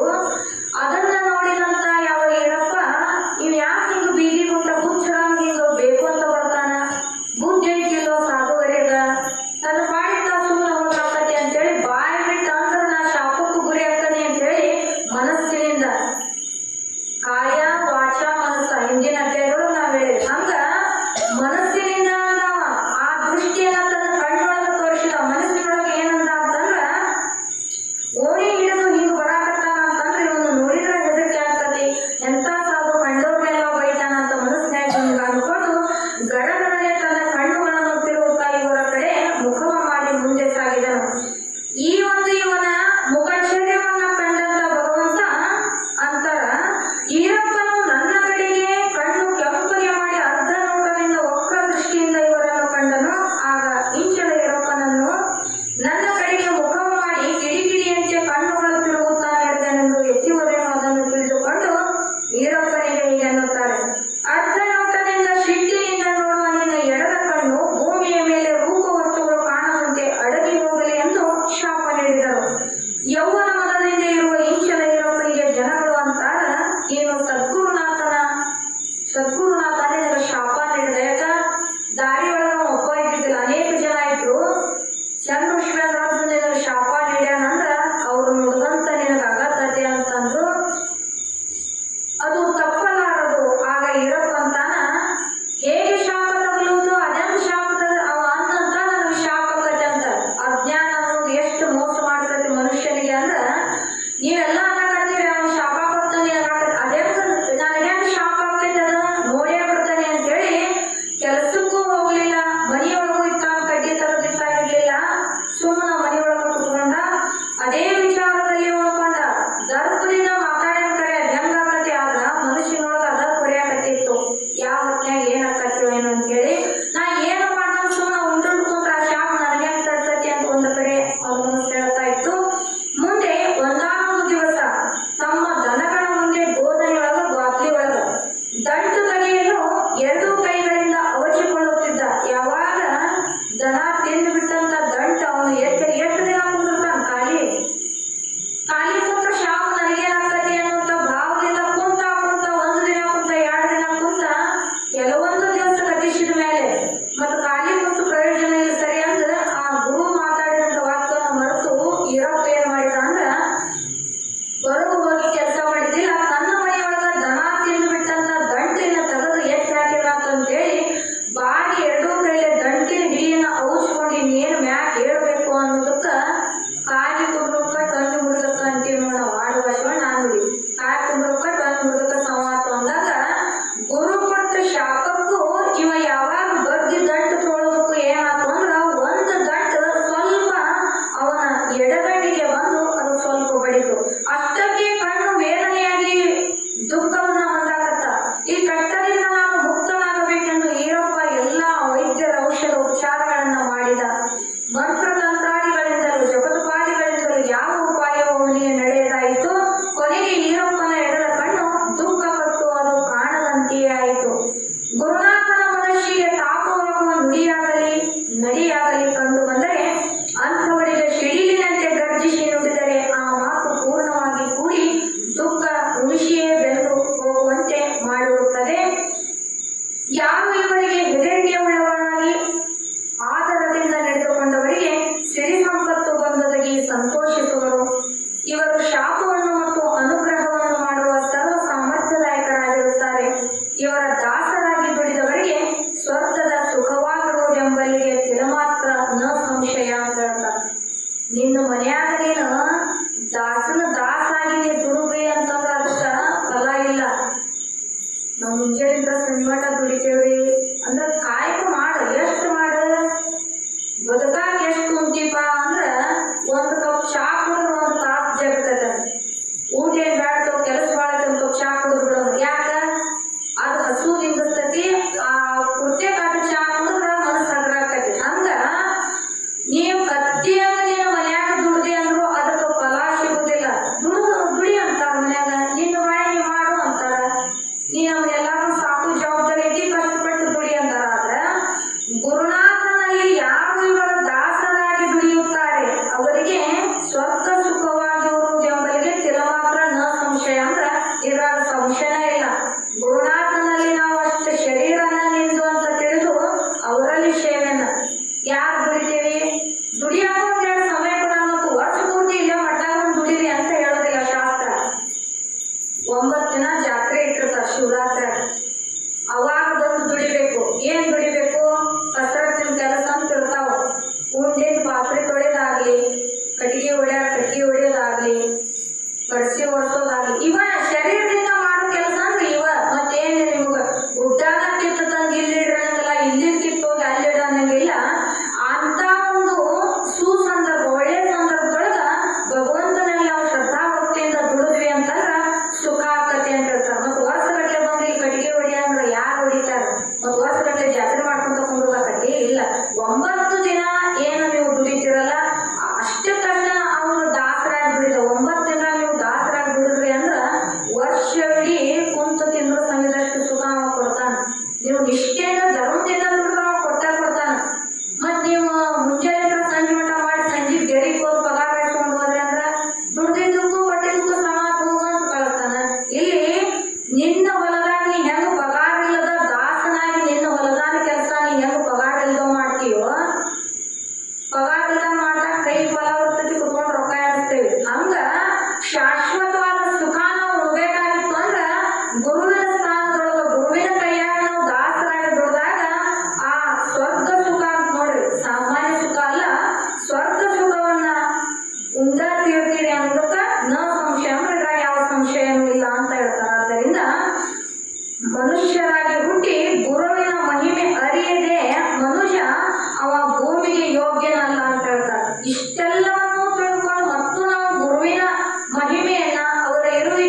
ಭೂಮ್ಯಾಗ ಹಾಕಿದ್ವಿ ಅಂದ್ರ ಹುಟ್ಲಿಲ್ಲ ಅಂದ್ರ ಅಂತ ಬೀಜ ಭೂಮಿ ಮ್ಯಾಗ ಇದ್ರ ಏನು ಫಲ. ಅಟ್ಟುಣ್ಣವಾದ ಮಡಿಗೆ ಇದ್ದಳೇನಯ್ಯ ಮನೆಯೊಳಗೆ. ಒಂದು ಮುಡಿಗೆ ಅಕ್ಕಿ ಹಾಕೊಂಡು ಅನ್ನ ಮಾಡ್ಕೊಂಡು ಉಂಡಾಣಿ ಮಾಡೋಕೆ ಯೋಗ್ಯ ಇಲ್ಲ ಅಂದ್ರ ಅಂತ ಮಡಿಗೆ ಮನ್ಯಾಗ ಇದ್ರವ ಏನು ಪ್ರಯೋಜನ. ಶಿವ ನಿಮ್ಮ ಮುಟ್ಟದ ಮನವಿದ್ದಳೇನಯ್ಯ ತನುವಿನೊಳಗೆ. ತನು ಅಂದ್ರೆ ಶರೀರ, ಇದ್ರೊಳಗೆ ಮನಸ್ಸು ಅನ್ನುವಂಥದ್ದೈತಿ. ಅದನ್ನ ನಾವು ಭಗವಂತನಲ್ಲಿ ಅರ್ಪಣೆ ಮಾಡ್ಲಿಲ್ಲ ಅಂದ್ರ ಆ ಶರೀರದೊಳಗ ಆ ಮನಸ್ಸು ಇದ್ರ ಏನು ಫಲ. ಇದು ಕಾರಣ ಒಡಲ ಪಡದರೇನು ಮಡದಿಯರ ನೆರಹಿದರೇನು ಒಡವೆಯ ಗಳಿಸಿದರೇನು ಶಿವನೇ ನಿಮ್ಮ ನರಿಯದ ಮನುಜನ ಒಡಲೆಂಬುದು ಒಲೆಜೋಗಿಯ ಕೈಯ ಒಡೆದು ಸೋರೆಯಂತೆ ಕಾಣ ಕಲಿದೇವರ ದೇವ ಅಂತ ಹೇಳ್ತಾರೆ. ಮನುಷ್ಯಾಗಿ ಹುಟ್ಟಿ ನಿಮ್ಮನ್ನ ಅರಿಯದೆ ನಿಮ್ಮ ನೆನಹನ್ನ ನಾವು ಮಾಡಲಿಲ್ಲ ಅಂತಂದ್ರ ಒಲ್ಯಾರ ಕೈಯಾಗ ಜೋಡಿಗಿದ್ದಂಗಂತ ಮನುಷ್ಯ. ಆದ್ದರಿಂದ ಮಾನವ ಶರೀರ ಎಷ್ಟು ಪವಿತ್ರ ಅಂತಂದ್ರ ಅದು ಪವಿತ್ರ ಆಗ್ಬೇಕಾಗಿತ್ತು ಅಂದ್ರ ಗುರುನಾಥನಲ್ಲಿ ನಾವು ನಮ್ಮ ಮನಸ್ಸನ್ನ ನಮ್ಮ ಶರೀರವನ್ನ ಗುರುವಿನ ಸೇವೆಗಾಗಿ ಅರ್ಪಣೆ ಮಾಡಿದ್ರೆ ಮಾತ್ರ ಅದು ಪವಿತ್ರ ವಾಕ್ಯಕ್ಕೆ ಯೋಗ್ಯ ಆಗ್ತದೆ. ಇಲ್ಲ ಅಂತಂದ್ರ ಭೂಮಿ ಮ್ಯಾಗ ಹುಟ್ಟಾಕ ಅದು ಯೋಗ್ಯ ಅಲ್ಲ ಬದುಕಲಿಕ್ಕೆ ಅಂತ ಹೇಳ್ತಾರ. ಹೀಗೆ ಕೆಲವು ದಿನ ಸಗದಿಸಿದ ನಂತರ ಮಲಕರಾತ್ಮಕ ಚಂದ್ರವೃಷವೇಂದ್ರ ಯೋಗಿಯು ಬಾವಿಯಾಳ ಊರೊಳಗೆ ಚೀರುತ್ತ ದಾರಿ ಉಂಟ ದುರ್ಬಲ ನಿರಂಜನೆಯನ್ನುತ್ತ ಸಾಗಿದ್ರು. ವೀರಾವೇಶದಿಂದ ಅಪ್ಪವ್ರು ಹೋಗ್ತಾ ಇದ್ರು.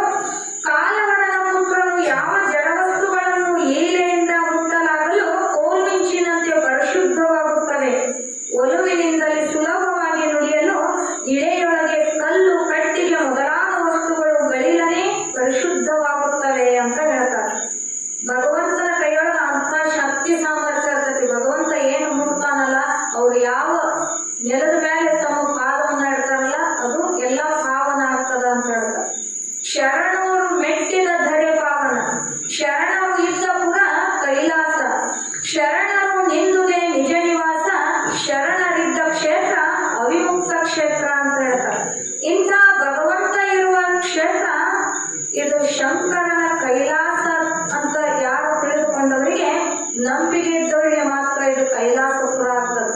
ಇದು ಕೈಲಾಸನ ಅಂತ ನಾ ಇದಕ್ಕೆ ಹೇಳ್ತೇನೆ. ಆದ್ರೆ ಇದು ಕೈಲಾಸನ ಅಂತ ತಿಳ್ಕೊಳ್ಳುವಂತ ಶ್ರೇಷ್ಠವಾದ ಅಚಲವಾದ ನಂಬಿಕೆ ಯಾರಲ್ಲಿ ಇರ್ತೈತಲ್ಲ ಅದು ಇಲ್ಲಿ ಕೈಲಾಸ ಆಗಿ ಕಾಣ್ತದೆ.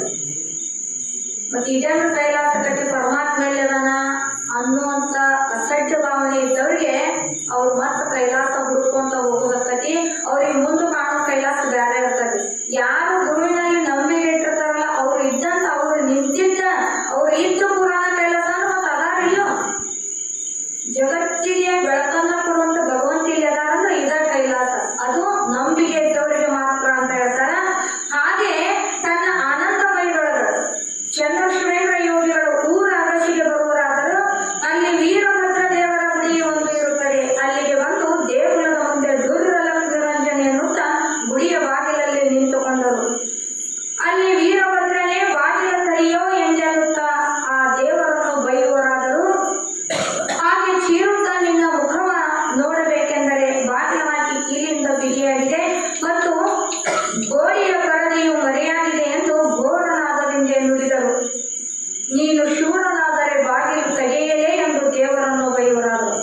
ಊರೊಳಗೆಲ್ಲೇ ವೀರಭದ್ರನು ಬಿಡಿಯಿತಂತ ಅಲ್ಲಿ ಅಪ್ಪೋರು ಹೋಗಿದ್ರಂತ. ಬಾಗಿಲು ಕದ ಹಾಕಿತ್ತು. ನಾನು ಒಂದೇ ನಾನು ಪ್ರಜ್ಞೆಯಿಂದ ಬಾಗಿಲು ಹಾಕೊಂಡು ಕುಂತಿಯೇನು, ನಿನ್ನ ಮುಖ ಕಾಣಬೇಕಂದ್ರೆ ಗೋಡಿ ಮರಿಯಾಗ್ಯಾವು, ನಾನು ಒಂದೇನೆ ಬಾಗಿಲನ್ನ ತೆಗಿಯಲಿ ಅಂತ ಆ ವೀರಭದ್ರ ದೇವರಿಗೆ ಬೈತಾ ಇದ್ರು. ಯಾರು ನಿನಗೆ ಶೂರ ವೀರನೆಂದು ಕರೆಯುತ್ತಾರೆ? ನೀನು ನಿಜವಾಗಿ ಶೂರನಾದರೆ ಬಾಗಿಲವನ್ನು ತೆರೆದರೆ ನಿಜವಾಗಿಯೂ ಶೂರ ಎಂದೇನು ಎಂದು ಬೈಯುವರಾದರು. ಆ ಸದ್ಗುರುವರೇ ಬೈಯುತ್ತಾ ನಿಂತಾಗ ಬಾಗಿಲಕ್ಕೆ ಹಾಕಿದ ಕಿಲಿ ತಕ್ಷಣವೇ ಸಿಡಿದು ತನ್ನಿಂದ ತಾನೇ ಕಿಲಿ ಬಿಚ್ಚಿತು. ಕಲ್ಲು ಮೂರ್ತಿ ಒಳಗ ದೇವರಲ್ಲಿ ಅಲ್ಲಿ ಶಕ್ತಿ ಇರ್ತದೆಯಲ್ಲ ಅನ್ನುವಂಥದ್ದು ಇಷ್ಟ ಗಮನಿಸ್ಬೇಕು. ಬೇಜಾರ ಕಬ್ಬಳಿ ಕಿಲಿ ಹಾಕಿ ತುರಿಕಾಡಿದ್ರು ಕಿಲಿ ಬರೋದಿಲ್ಲ ಒಮ್ಮೆ ಮನುಷ್ಯಾಗ. ಮತ್ತು ಬರೀ ಭಗವಂತ ತನ್ನ ಸಿಂಹ ಗರ್ಜನೆ ವಾಕ್ಯಗಳನ್ನ ಹೋಗಿ ಮುಂದೆ ಬಾಗಲ ಮುಂದೆ ನಿಂತ ಅಂದಾಗ ಕಬ್ಬಳಿ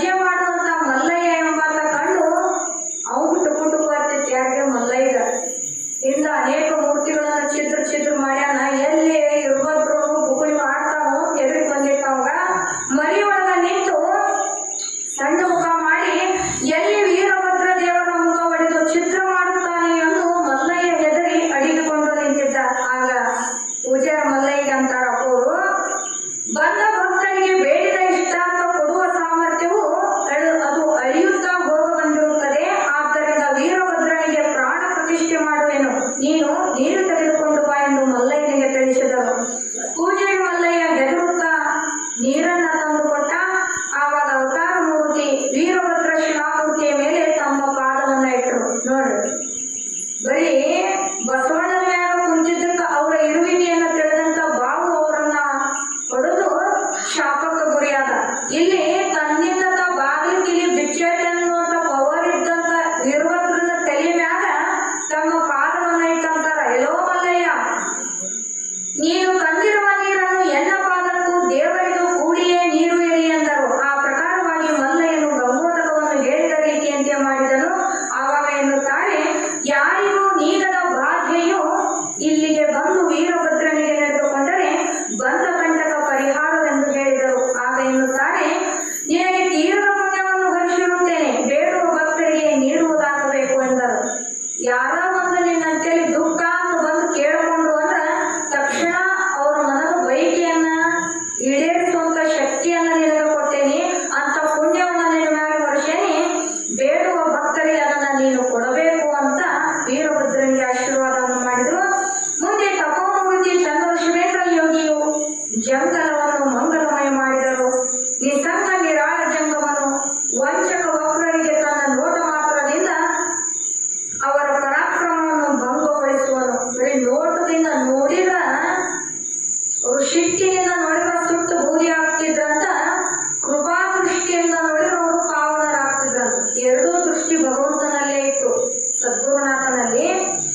ಅವರಲ್ಲಿ ಎರಡು ದೃಷ್ಟಿ ಹೆಂಗ ಅಂತಂದ್ರ, ಗುರುವಿನ ಹತ್ರ ಎರಡು ನೋಟಗಳು ಇರ್ತಾವು. ಪ್ರೀತಿಯಿಂದ ಕೃಪಾ ದೃಷ್ಟಿಯಿಂದ ನೋಡಿ ಭಕ್ತರ ದುಃಖವನ್ನು ಪರಿಹರಿಸುವಂತ ಶಕ್ತಿ ಸಾಮರ್ಥ್ಯವು ಗುರುನಾಥನಲ್ಲಿ ಇರ್ತದ. ಯಾವಾಗ ಅವರಿಗೆ ವೇದನೆಯನ್ನ ಕೊಟ್ಟು ಅವರಿಗೆ ತಾಪವನ್ನು ಕೊಡ್ತಾರೋ ಆಗ ಪರಮಾತ್ಮನ ಮೂರನೇ ಕೆಂಪಾದ ಕಣ್ಣನ್ನ ಬಿಟ್ಟು ಕ್ಷಣ ಮಾತ್ರದೊಳಗ ಆ ದಂಬಾಚಾರಿಗಳನ್ನ ಸುಟ್ಟು ಭಸ್ಮವನ್ನು ಮಾಡುವಂತ ಶಕ್ತಿಯು ಕೂಡ ಭಗವಂತನಲ್ಲಿರ್ತದೆ. ವಂಚಕ ವಕ್ರರಿಗೆ, ದಂಬಾಚಾರಿಗಳಿಗೆ, ದುಷ್ಟರಿಗೆ, ಕುಹಕರಿಗೆ, ಮದಾಂಧರಿಗೆ ಮೂರನೇ ಕಣ್ಣು ಬಿಟ್ಟು ಅವರನ್ನು ಸುಡ್ತಾ ಇದ್ರು. ಕರುಣಭರಿತ ನೋಟ ಇದು ಯಾವ ರೀತಿ ಇರ್ತದೆ ಅಂದ್ರೆ, ಗುರುನಾಥನ ಕರುಣಾಮಯ ನೋಟ ಹೆಂಗಿರ್ತದ ಅಂದ್ರ, ಗುರುನಾಥರು ಸಣ್ಣ ಮಗು ಇದ್ದಾಗ, ಬಹಳ ಸಣ್ಣ ಕೂತಿದ್ದಾಗ ಸಿದ್ಧಾರೂಢರು ಅವ್ರ ಕಡಿಮೆ ಬಂದು ಆಡ್ತಿದ್ದಂತೆ. ಯಾರು? ಗುರುನಾಥರು ರಾಜ್ಯ ಭಕ್ತರ ಸಮ್ಮುಖದೊಳಗೆ ಸಿದ್ಧಾರೂಢರು ಕುಂತಾಗ ಮತ್ತೆ ಏನೋ ತಿಳಿಯಲು ಮಗು ಅದು ಬಂದು ಸಿದ್ಧಾರೂಢ ಮ್ಯಾಗ ಹತ್ತಿತ್ತು, ಅವ್ರನ್ನ ಮಕ ಹಿಡಿತಿತ್ತು, ದುಗ್ಗದ ಮ್ಯಾಗ ಹತ್ತಿದ್ದ ಗುರುನಾಥರುಡ. ಅವ್ರು ಮತ್ತೆ ಸರಿಸಿ ಕುಂದಿರ್ತಿದ್ರು ಸಣ್ಣ ಹುಡುಗ ಅಂತೇಳಿ. ಆ ಮತ್ತು ಗುರುನಾಥರುಡ ಮತ್ತು ಸಿದ್ಧಾರೂಢ ಮ್ಯಾಗ ಹತ್ತುದು. ಈಗ ನಮ್ಮ ಸಾಯಿ ಮಾಡ್ತಾನ ನೋಡ್ರಿ, ಅವ್ರ ಮ್ಯಾಗ ಓಡಾಡ್ತಾನ. ಅದು ನೋಡೋರಿಗೆ ಸರ್ಪ್ ಕುಂದಿರ್ತಾರ, ಅಜ್ಜಾರವ್ರು ಅಂತ ಸಹಜ ನೋಡದಂತವ್ರು ಹೇಳ್ತಾರ, ಅದ ಸರ್ಪ್ ಕುಂದು. ಆದ್ರೂ ಅವ್ರ ಮ್ಯಾಲೆ ಪ್ರೀತಿ ಇರ್ತದಂತ ಅವರು ಮಕ್ಕಳನ್ನ ಆ ಪ್ರೀತಿಯಿಂದ ನೋಡ್ತಿರ್ತಾರೆ. ಹಂಗ ಗುರುನಾಥ ಅವ್ರ ಸಣ್ಣ ಬಾಲಕನಾಗಿದ್ದಾಗ ಸಿದ್ಧಾರೂಢರು ಮುದ್ದ ಭಕ್ತರು ಕೂಡ ಕುಂತಾಗ ಗುರುನಾಥ ಅವ್ರು ನಂಗೆ ಕಾಡ್ತಿದ್ರು. ಇಂದು ದುಗ್ಗದ ಮ್ಯಾಗ ಬಂದು ಬೀಳುದು, ಅವ್ರು ತಲೆ ಹಿಡಿದು ತೊಡಿ ಮ್ಯಾಗ ಕುಂದ್ರು ಓಡಾಡಿಸಿ ಮಾಡೋದಕ್ಕ ಒಬ್ಬ ಭಕ್ತ ಏನಂತ, ಯಪ್ಪ ಆ ಹುಡುಗ ನಿಮಗೆ ಭಾಳ ತೊಂದರೆ ಕೊಡಕತ್ತಾನ, ಅವ್ನು ಕಳಿಸ್ರಿ, ಹೋಗಿ ಅವ್ನ ಮನೆಗೆ ಬಿಟ್ಟು ಬರ್ತಾನೆ ಏನಂತ. ಆಗ ಸಿದ್ಧಾರೂಢರು ಏನ್ ಮಾಡಿದ್ರು ಅಂತಂದ್ರ, ಇಲ್ಲಪ್ಪ ಸಣ್ಣ ಹುಡುಗದನ ಅಂದು ಮತ್ತು ಗುರುನಾಥರು ಸ್ವಲ್ಪ ಒಂದು ಅನತಿ ದೂರದೊಳಗೆ ಇದ್ರು. ಆ ಹುಡುಗ ಬಾಲಕನ ಸ್ಥಿತಿಯಲ್ಲಿ ಇರ್ತಕ್ಕಂಥ ಗುರುನಾಥರು ಸಿದ್ಧಾರೂಢರು ಏನ್ ಮಾಡಿದ್ರು ಅಂತಂದ್ರ, ಒಂದ್ ಅಲ್ಲೇ ಅವ್ರ ಬಾಜು ಇದ್ದಂತ ಒಂದು ಹೂ ತೊಗೊಂಡ್ರಂತ. ಹೂ ತೊಗೊಂಡು ನೆಟ್ಟ ದೃಷ್ಟಿಯಿಂದ ಗುರುನಾಥ ಹುಡ್ರನ್ನ ನೋಡಿ ಆ ಒಂದ ಹೂ ಗುರುನಾಥ ಹುಡ್ರಿಗೆ ಹೋಗದ್ರಂತವ್ರು ಸಿದ್ಧಾರೂಢರು. ನೆಟ್ಟ ದೃಷ್ಟಿ ಅಂದ್ರ ಅಚಲವಾದಂತ ಹಸನ್ಮುಖ ನೋಟದಿಂದ, ಕೃಪಾ ದೃಷ್ಟಿಯಿಂದ ಆ ಹೂವ ತಗೊಂಡು ಗುರುನಾಥ ಹುಡ್ರಿಗೆ ಯಾವಾಗ ಹೋಗಿದ್ರು, ಆ ನೋಟವನ್ನ ಕಂಡಂತ ಆ ಬಾಲಕನ ಸ್ಥಿತಿಯಲ್ಲಿ ಇರ್ತಕ್ಕಂಥ ಗುರುನಾಥರು ಶಾಂತವಾಗಿ ಕುಂತು ಬಿಟ್ರಂತ. 2 ತಾಸು ಸಭೆ ಮಾಡಿದ್ರು ಕೂಡ ಆ ಯಾವಾಗ ಹೂ ಹೋಗಿದ್ರು ಆ ನೋಟವನ್ನ ನೋಡಿದಂತ ಆ ಬಾಲಕ ಕುಂತು ಜಗ ಬಿಟ್ಟು ಕದಲಿಲ್ಲಂತ. ನೋಡಿದವ್ರಿಗೆ ಎಲ್ಲರಿಗೂ ಆಶ್ಚರ್ಯ ಆಯ್ತು. ಗುರುನಾಥನ ಹಸನ್ಮುಖನಾದಂತ ಕರುಣ ರಸಭರಿತವಾದ ನೋಟ ಇದ ಏನೋ ಅಂತ ಅಲ್ಲಿ ತಿಳಿದಂತವ್ರು ಅದನ್ನ ಅರಿತುಕೊಂಡ್ರು. ಯಾಕಂತಂದ್ರ ನೋಡಿದ ತಕ್ಷಣ ಅವರನ್ನ ಪಾವನ ಮಾಡುವಂತ, ಉದ್ಧಾರ ಮಾಡುವಂತ ಶಕ್ತಿನೂ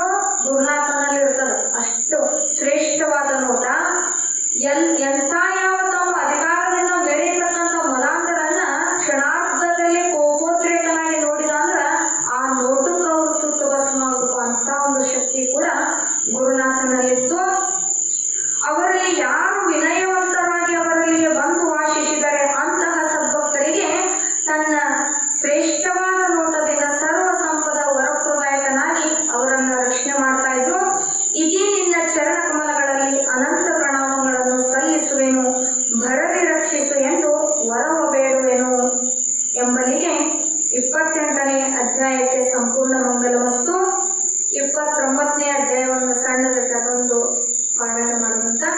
29ನೇ ಅಧ್ಯಾಯ ಪ್ರಾರಂಭ. ಶ್ರೀ ಗಣೇಶಾಯ ನಮಃ, ಶ್ರೀ ಶಂಭುಲಿಂಗಾಯ ನಮಃ, ಶ್ರೀ ಸದ್ಗುರು ಚಂದ್ರ ಶಿವೇಂದ್ರಾಯ ನಮಃ. ಅಪರಾಧವೆಸದಲ್ಲಿ ಕಾಕಣ್ಣಿನಗೆಯೂ ಕುಪಿತರ ಫಲವನ್ನು ತುಳಿಯಲು ತಪಸ್ಸೆಂದರಿದಾಗ ಮೊರೆಯಿಡ ಆಗ ರಕ್ಷಿಸಿದೆ ಅಂತ ಹೇಳ್ತಾರೆ. ಗುರುನಾಥನ ಇರುವಿಕೆಯನ್ನ ತಿಳಿಯದೆ ಅವರಿಗೆ ಅಪರಾಧವನ್ನ ಎಸಗಿದಾಗ ಅಂಥ ಯಾವ ಕುಪಿತರ ಬಲವನ್ನು, ದುಷ್ಟರ ಬಲವನ್ನು ನೀನು ಕ್ಷಣಾರ್ಧದಲ್ಲಿ ನಿನ್ನ ಪಾದದಿಂದ ತುಳಿಯಲು ತಪಸ್ವಿ ಅಂತ ಅರ್ಥಾನ ಪುನಃ ಮೊರೆಯಿಟ್ಟು ಅವರನ್ನೆಲ್ಲ ಕೇಳಿಕೊಂಡಾಗ ಅವ್ರನ್ನ ರಕ್ಷಣೆ ಮಾಡಿದಿ ಅಂತ ಈ ವಾಕ್ಯ ನಮ್ಗೆ ತಿಳಿಸ್ತದ. ಹೇ ಸದ್ಗುರು ಚಂದ್ರ ಶಿವೇಂದ್ರ ದೇವ, ಈ ಭೂಮಿಯ ಮೇಲೆ ನಿನ್ನನ್ನು ನರದ ಅಧಮರು, ನರ ರೂಪದಲ್ಲಿರತಕ್ಕಂಥ ಅಧಮರು ಯಾರು ಏನು ಎಂಬುದು ನಿನ್ನನ್ನು ತಿಳಿಯದೆ ನಮ್ಮಂತ ಒಬ್ಬ ವ್ಯಕ್ತಿ ಎಂದು ತಿಳಿದುಕೊಂಡಿದ್ದರು. ಯಾವ ಕಾಲಕ್ಕೆ ನೀನು ಕೋಪೋದ್ರೇಕನಾಗಿ ನಿನ್ನ ವಾಗ್ಬಾಣ ಯಾವಾಗ ವೇದನೆ ಮಾಡಿತೋ ಅವಾಗ ನಿನಗೆ ಬಂದು ಶರಣಾಗತರಾದರು. ನಾವು ನಿಮಗೆ ಮಾಡಬಾರದು, ಆಡಬಾರದು, ತಪ್ಪಾಗಿದೆ, ಕ್ಷಮಿಸಿರೆಂದು ಬೇಡಿಕೊಂಡು ಬಾಗಿ ನಿನ್ನೆಡೆಗೆ ಬಂದಾಗ ಅವರನ್ನ ರಕ್ಷಣೆ ಮಾಡಿರುವೆ. ಗುರುನಾಥನ ಮಹಿಮೆಯನ್ನು ಅರಿತುಕೊಳ್ಳದೆ ಅವರ ಮನಸ್ಸಿಗೆ ವೇದನೆಯನ್ನ ಮಾಡಿ ಪುನಃ ಯಾವಾಗ ಅವ್ರಿಗೆ ತಿಳಿತೋ ಯಪ್ಪ ನಂದು ತಪ್ಪಾಗೈತಿ ಅಂತ ಆಡಬಾರದು ಆಡಿದ್ವಿ, ಮಾಡಬಾರದು ಮಾಡಿದ್ವಿ, ನಮ್ಮನ್ನು ಕ್ಷಮಾ ಮಾಡುವಂತ ಬಂದು ಬೇಡದಾಗ ಅವರನ್ನ ಕ್ಷಮಾ ಮಾಡಿ ಅವರನ್ನ ರಕ್ಷಣೆ ಮಾಡಿರುವಂತ ಭಗವಂತ ನೀನಾಗಿರುವೆ. ಅದೇ ಬಾವಿಯಾಳದೊಳಗೆ ಶ್ರೀ ಸದ್ಗುರು ವರೇಣ್ಯ ಚಂದ್ರ ಶಿವೇಂದ್ರ ಯೋಗಿಗಳು ವಾಸಿಸುವ ಸಮಯದೊಳಗೆ ಅವರು ಇರುವ ಸಲುವಾಗಿ ಒಂದು ಕುಟೀರವನ್ನು ಮಾಡಿದ್ರು. ಬಾವಿಯಾಳದ ಭಕ್ತರು ಅಪೋಲರಿಗೆ ಒಂದು ಕುಟೀರವನ್ನು ಮಾಡಿದ್ರು. ಎರಡೊಬ್ಬ ಗದ್ದೆಯ ಹೊಲದ ಮಧ್ಯೆ ಮತ್ತು ಬಾವಿಯಾಳದ ಗೌಡರ ಹೊಲದ ನಡುವೆ ಇವರಿರುವರ ಹೊಲದ ಹೊಂದಿಗೆ ಸದ್ಗುರುವರನಿಗೆ ಗಾಳಿಯಿಂದಲೂ ಮಳೆ ಚಳಿಯಿಂದಲೂ ಯಾವ ಬಾಧೆನೂ ಆಗದಂಗ ಅತ್ಯಂತ ಸುಂದರವಾಗಿ ಒಂದು ಗುಡಿಸಲನ್ನ ಕಟ್ಟಿದ್ರು. ಅದರೊಳಗೆ ಅವರು ಗುರುನಾಥ ಇರುವಂತವರಾಗಿದ್ರು. ಬಂದ ಭಕ್ತಾದಿಗಳು ಅವರಲ್ಲಿ ಬಂದು ಅವರ ಮುಖಕಮಲದಿಂದ ಶಾಸ್ತ್ರವನ್ನ ಕೇಳ್ತಾ ಇದ್ರು. ಅವರಿಗೆ ಎಲ್ಲಾ ರೀತಿಯ ಸಕಲ ಉಪಚಾರವನ್ನ ಶಿಷ್ಯ ಮಂಡಳಿ ಕೈಗೊಳ್ತಾ ಇತ್ತು. ಅವರು ವಾಸಸ್ಥಾನದ ಪೂರ್ವ ದಿಕ್ಕಿನಿಂದ ವಿಚಾರಿಸಲು ಎರಡೊಬ್ಬದ ಗದ್ದೆಯ ಜಮೀನವು ಬಲಗಡೆಯಾಗಿ ಬಾವಿಯಾಳದ ಗೌಡರ ಹೊಲವು ಎಡದ ಕಡೆಯಾಗಿಯೂ ಈಗಿರುವ ಭೂಮಿಯಲ್ಲಿ ಒಂದು ಹುಲ್ಲು ಗುಡಿಸಲು ನಿರ್ಮಿಸಿದ್ದರು. ಅದರೊಳಗೆ ಯೋಗಿವರ್ಯರು ಇದ್ದುಕೊಂಡಿದ್ದರು. ಬಾವಿಯಾಳದ ಗ್ರಾಮದಲ್ಲಿ ಗೌಡರ ಮನೆ ಎಂದು ಇದೆ. ಅದಕ್ಕೆ ನೇಗಿನಾಳ ಗೌಡರೆಂದು ಕರೆಯುತ್ತಾರೆ. ಮೊದಲು ಈ ಗೌಡರ ಮನೆಯೊಳಗೆ ಗೌಡಪ್ಪನೆಂಬ ಪತಿ, ಹೆಂಡತಿ ಚನ್ನಮ್ಮ ಅನ್ನುವಂತ ಸತಿ, ಇವರಿಬ್ಬರು ರೈತಕೀಯ ಉದ್ಯೋಗದಿಂದ ಜೀವನ ಮಾಡ್ತಾ ಇದ್ರು. ಇವರಿಗೆ ಗಂಡು ಮಕ್ಕಳಿರಲಿಲ್ಲ, ಕೇವಲ ಒಬ್ಬ ಹೆಣ್ಣು ಮಗಳು ಮಾತ್ರ, ಫಕೀರಮ್ಮ ಅಂತೇಳಿ. ಈ ದಂಪತಿಗಳು ಶಿವಭಕ್ತಿ ಸಂಪನ್ನರಾಗಿ ತಮ್ಮ ಮನೆಯೊಳಗ ತಮ್ಮ ಜೀವನಗಳ ಬಹಳ ಸಂತೋಷದಿಂದ ಇದ್ರು. ಮುಂದೆ ಫಕೀರಮ್ಮ ಅನ್ನುವಂತ ಹೆಣ್ಣು ಮಗಳನ್ನ ಎಷ್ಟು ದಿನ ಇಟ್ಕೊತಾರ, ವಯಸ್ಸಿಗೆ ಬಂದ ಮೇಲೆ ಆ ಫಕೀರಮ್ಮನ ಮದುವೆ ಮಾಡಿಕೊಟ್ರು. ಯೋಗ್ಯವಾದ ನೇಸರಿಗೆ ಒಳಗ ಒಂದು ವರನನ್ನ ಹುಡುಕಿ ಆಕಿನ ಮದುವೆ ಮಾಡಿ ಕಳಿಸಿದ್ರು. ಮುಂದೆ ಗೌಡಪ್ಪ ಮತ್ತು ಚಿನ್ನಮ್ಮ ಸತಿಪತಿಗಳು ಇವರಿಗೆ ಮನೆಯೊಳಗೆ ಸೊಗಸಾಗದು. ಯಾಕಂದ್ರ ಮನೆಯೊಳಗ ಇದ್ದಿದ್ದು ಯಾರು ಹೋದ್ರು ಅಂತಂದ್ರ ಅವ್ರ ಮನಸ್ಸಿಗೆ ಸಮಾಧಾನ ಆಗೋದಿಲ್ಲ. ಹಂಗ ಇರಾಕ ಒಬ್ಬೊಬ್ಬಕ್ಕೆ ಮಗಳು ಫಕೀರಮ್ಮ ಆಕಿನ ಮದುವೆ ಮಾಡಿ ಕೊಟ್ಟಿಂದ ಗಂಡ ಹೆಂಡತಿ ಮನಸ್ಸಿಗೆ ಬಹಳ ವೇದನೆ ಆಗತ್ತು. ಹೆಂಗ್ ಮಾಡುದು, ಮತ್ತೆ ಇರುವಂತ ಆಸ್ತಿ ಏನು ಮಾಡುದು, ಮನೆಯೊಳಗ ಕಾಲ ಕಳಿಲಿಕ್ಕೆ ಸೊಗಸಾಗದೆ ಇರೋಂಗ ನಿರಾಶೆಯಿಂದ ಮನೆಯೊಳಗೆ ಉಳಿಯೋರಾದರು. ಮಕ್ಕಳಿದ್ದರೆ ಮನೆ ಚಂದ, ಒಕ್ಕಲಿದ್ದರೆ ಊರು ಚಂದ ಎಂಬಂತೆ. ಹೀಗಾಗಿ ಅವರ ಮನಸ್ಸಿಗೆ ಆನಂದ ಆಗದಂತ ಸಮಯದೊಳಗ ಇದ್ದೊಂದು ಮಗಳು ಪತಿಯ ಗ್ರಹವನ್ನು ಹೊಂದಿಕೊಂಡಳು ಎಂದು ಚಿಂತೆ ಮಾಡಕತ್ತಿದ್ರು. ಅವರಿಬ್ಬರು ಹೀಗೆ ಒಂದು ವಿಚಾರ ಮಾಡಿದ್ರು. ಏನ್ ಮಾಡಿದ್ರು ಅಂದ್ರ, ನಾವಿರುವ ಮನೆತನಕ್ಕೆ ವಂಶವೃದ್ಧಿಗೆ ಏನು ಉಪಾಯವೆಂದು ಯೋಚಿಸತೊಡಗಿದರು. ಮುಂದೆ ಕೆಲವರ ಅಭಿಪ್ರಾಯದಂತೆ ನೇಗಿನಾಳದೊಳಗೆ ಎರಗೊಬ್ಬ ಎಂಬ ಹೆಸರಿನ ಮನೆಯವರಾದ ಅವರಲ್ಲಿ ಬಂದು ಪತಿ ಗೌಡಪ್ಪ, ಸತಿ ಚಿನ್ನಮ್ಮ ಇವರಿಬ್ಬರು ನೇಗಿನಾಳಕ್ಕೆ ಬಂದ್ರು. ಹೋಗಿ ತಾವು ಅಲ್ಲಿರ್ತಕ್ಕಂಥ ಇಬ್ಬರು ದಂಪತಿಗಳು, ಯಾರು ನೇಗಿನಾಳದೊಳಗಿರುವಂತವ್ರು, ಅವ್ರು ಯಾರು ಗಂಗಪ್ಪ ಮತ್ತ ಬಸಲಿಂಗವ್ವ ಅನ್ನುವಂತ ದಂಪತಿಗಳು, ಅವರಿಗೆ ನಿಜ ಸಂಗತಿಯನ್ನು ಹೇಳಿದ್ರು. ಅವ್ರು ಏನ್ ಹೇಳಿದ್ರು ಅಂತಂದ್ರ, ನಮ್ಗೆ ಇರಾಕ್ ಒಬ್ಬ ಹೆಣ್ಮಗಳಿದ್ದು ಆಕಿನ ಮದುವೆ ಮಾಡಿಕೊಡ್ತೀವಿ, ಭೂಮಿ ಐತಿ, ಮತ್ತ ನಿಮ್ಮಲ್ಲಿರತಕ್ಕಂತ ಯಾವ ಇಬ್ಬರು ಪುತ್ರರಲ್ಲ ಅದರಾಗ ಒಬ್ಬವನ್ನ ನಮಗ ದತ್ತಕ್ಕೆ ಕೊಡಬೇಕು ಅಂತೇಳಿ ವಿಚಾರ ಮಾಡಿದ್ರು.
ತಮ್ಮ ನಿಜ ಜೀವನದೊಳಗೆ ಸಂತೋಷವಾಗಿ ಕಾಲ ಕಳೆಯುವಂತ ಸಮಯ.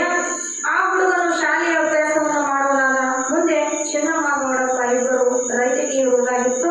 ಅದನ್ನು ಮಾಡುತ್ತಾ ಸುಖದಿಂದ ಕಾಲ ಕಳೆಯುತ್ತಿದ್ದರು. ಮುಂದೆ ಕಾಲಕ್ರಮಾನುಸಾರವಾಗಿ ಬಾವಿಯಾಳದಲ್ಲಿರುವ ಗೌಡಪ್ಪ ಮತ್ತು ಅವನ ಹೆಂಡತಿ ಇಬ್ರು ಸ್ವರ್ಗಸ್ಥರಾದರು. ಆ ರೈತಿಗೆ ನೋಡಿಕೊಂಡು ಹೋಗುವವರು ಯಾರೂ ಇಲ್ಲದಾಗಿದ್ದಕ್ಕ ಮುಂದೆ ನೇಗ್ರಾಳದಲ್ಲಿರತಕ್ಕಂಥ ನಿಜವಾದ ತಂದೆ ತಾಯಿ ಆಸ್ತಿ ರಕ್ಷಣೆ ಮಾಡಕ್ಕೆ ಎಲ್ಲರೂ ಕೂಡ ಬಂದು ಬಾವಿಯಾಳದಾಗ ಉಳ್ಕೊಂಡ್ರು. ಬಸಲಿಂಗವನ್ನು ದತ್ತಕ ಆಸ್ತಿಯನ್ನು ಕಾಪಾಡಲು ಬಾವಿಯಾಳದಲ್ಲಿ ಉಳಿದುಕೊಂಡರು. ಮುಂದೆ ಅಲ್ಲಿ ನೆಲೆಸಿಕೊಂಡಿರುವ ಸದ್ಗುರುವರೆಯಾದ ಚಂದ್ರಶೇಖರ ಯೋಗಿಗಳು ಒಂದಾನೊಂದು ದಿವಸ ಗೌಡರ ಗಂಗಪ್ಪನ ಹೊಲಗಳಿಗೆ, ಅಂದರೆ ದತ್ತಕದ ಆಸ್ತಿಯೊಳಗಿರುವ ಆ ಭೂಮಿಯೊಳಗೆ ಚರಿತ್ರೆ ನಾಯಕರು ಏನು ಮಾಡಿದ್ರು ಅಂದ್ರೆ ಕೃಷಿ ಚದುರಂಗದ ಕೋರೆಯನ್ನ ತಮ್ಮ ಹಸ್ತದಿಂದ ಆ ಹೊಲದೊಳಗ ಸಾಲುಗಟ್ಟಿ ಚುಚ್ಚಿ ಬಂದ್ರಂತ.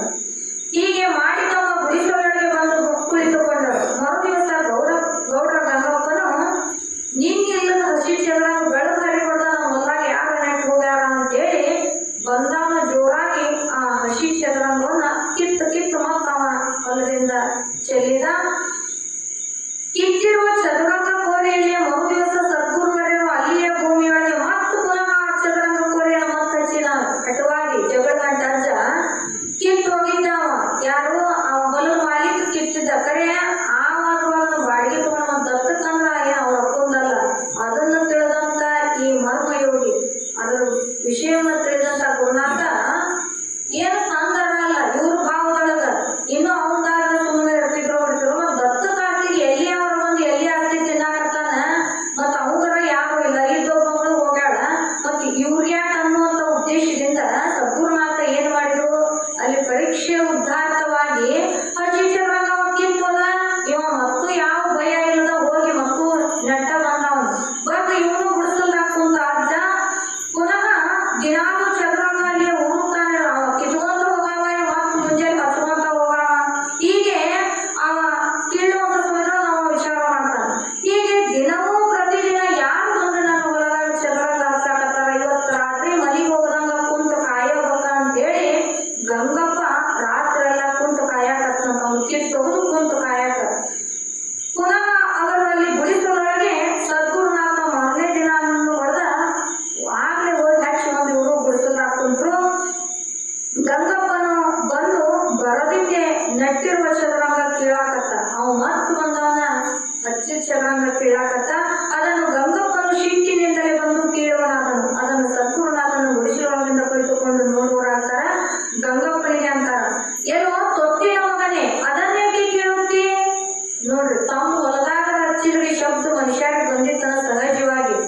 ಯಾರೋ ಏನೋ ಅವ್ರ ಹೊಲದಾಗ ಏನಾರ ಮಾಡ್ಕೋಲ್ಲ ಅನ್ನುವಂತ ಯಾವ ನಿರ್ಭಯದಿಂದ ಇರ್ತಕ್ಕಂಥ ಭಗವಂತ ಏನೋ ತೊಟ್ಟಿನ ಮಗನೇ ನಾನು ಹಚ್ಚಿ ಬಂದು ಕುಂದಿರ್ತಾನೆ, ಅದನ್ನ ಯಾಕೆ ನೀ ಬಲವಂತವಾಗಿ ಕೇಳಾಕತ್ತಿ ಅಂತಂದ್ರು.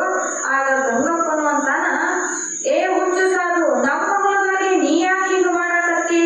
ಆಗ ಅಶ್ಲೀಲ ಶಬ್ದಗಳಿಂದ ಗಂಗಪ್ಪನನ್ನು ಗುರುವರನ್ನು ಬೈಯ ಹತ್ತಿದರು. ಆಗ ಗಂಗಪ್ಪನು ಕೂಡ ಬಾಯಿ ಬಿಟ್ಟು ಈತನು ಬಾಯಿಗೆ ಬಂದಂತೆ ಗುರುನಾಥನಿಗೆ ಬೈಯ ಹತ್ತಿದ.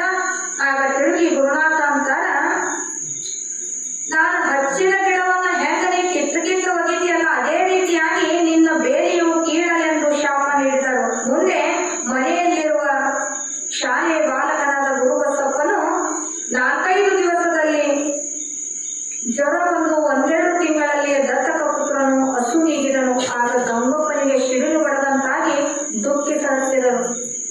ಯಾವ ಹೊಲ ಉಂಟು ಮೆಡಿಬೇಕು ಮೆರ್ಸಿದ್ರಾತು ಯಾವ ಮಗನ ತಂದು ಇಟ್ಟಿದ್ದೋ ಅದ ಮಗ ಕೇವಲ 4 ತಿಂಗಳೊಳಗ ಯಾವುದೊಂದು ದೊಡ್ಡ ಬ್ಯಾನ್ ಎತ್ತಿ ಸತ್ತಾನಂಗಿಲ್ಲ, ಏನು ಇಲ್ಲ.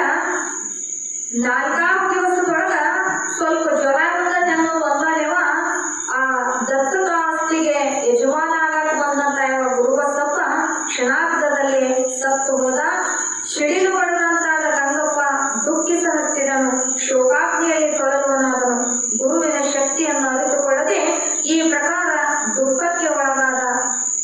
ಮುಂದೆ ಮನೆಯಲ್ಲಿರುವ ಗುರುಬಸಪ್ಪನಕ್ಕಿಂತಲೂ ಚಿಕ್ಕವನಾದ ಶಿವಬಸಪ್ಪನ ಅಣ್ಣನಾದ ಗುರುಬಸಪ್ಪನು ಅವು ಏನು ಸತ್ತಿದ್ನಲ್ಲ ಅವ್ರು ತಮ್ಮ ಇದ್ದ ಮತ್ತ ಆ ಆಸ್ತಿ ಮತ್ತೆ ಇವ್ರು ಪಟ್ಟಕಟ್ಟಾಕತ್ರು.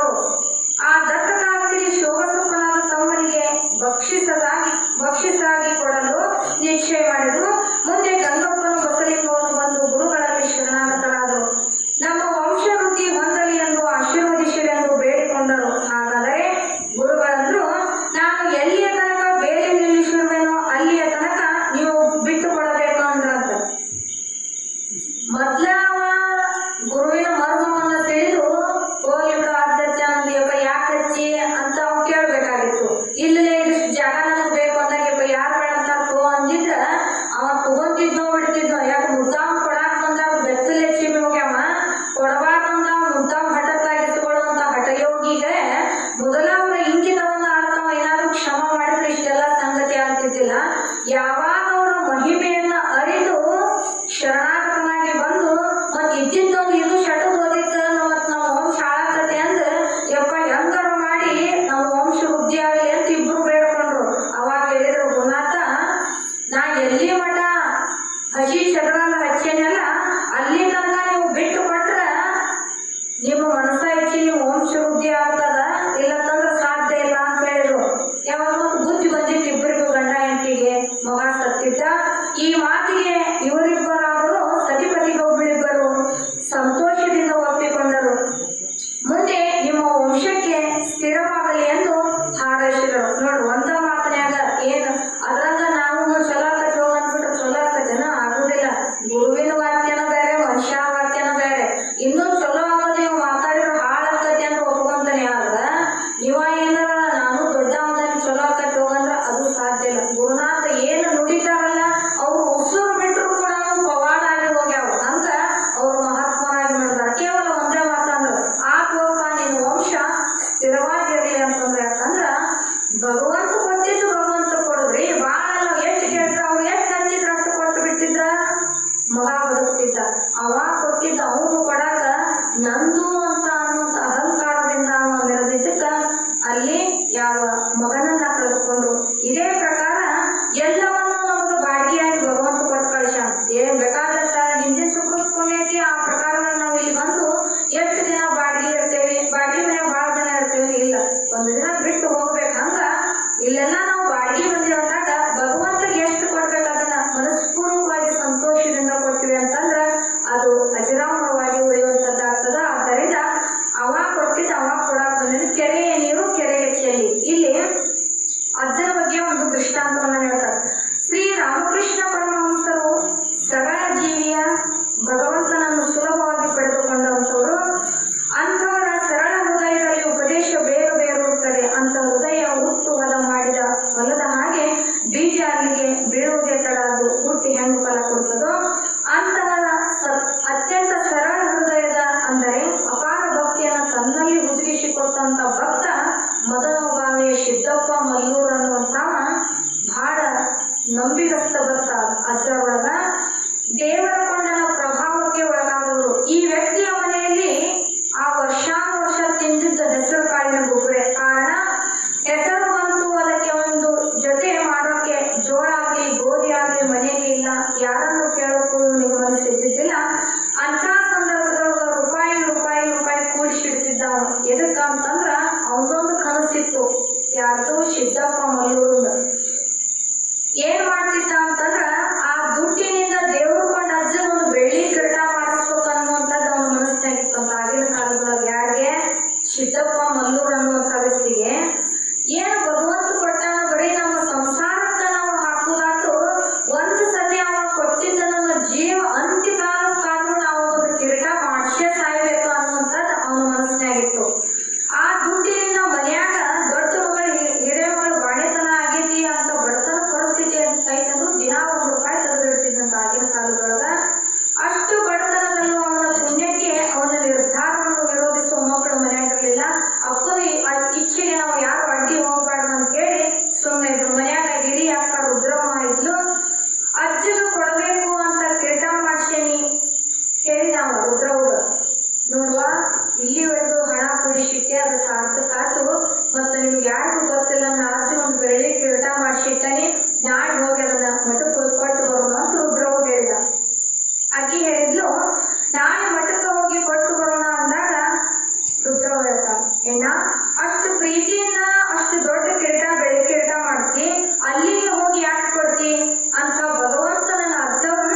ಮನೆಗೆ ಕರೆಸಿ ಆ ಭಗವಂತನ ಪಾದ ಪೂಜೆಯನ್ನ ಮಾಡಿ ಆರತಿ ಮಾಡಿ ದೇವ್ರ ಕೊಂಡು ಹಚ್ಚದ ಇಲ್ಲೇ ನಮ್ಮ ಮನೆಯೊಳಗ ನಮ್ಮ ಮನ್ಯಾಗ ಇದ್ದಂತ ಪ್ರಸಾದ ಕೊಟ್ಟ ಅದನ್ನ ಕೊಟ್ಟು ಕಳಿಸಿದ್ರೆ ಒಂದು ಶೋಭಾ ಆಗ್ತೈತಿ ಅಂತ ಹೇಳಿದ್ಲು.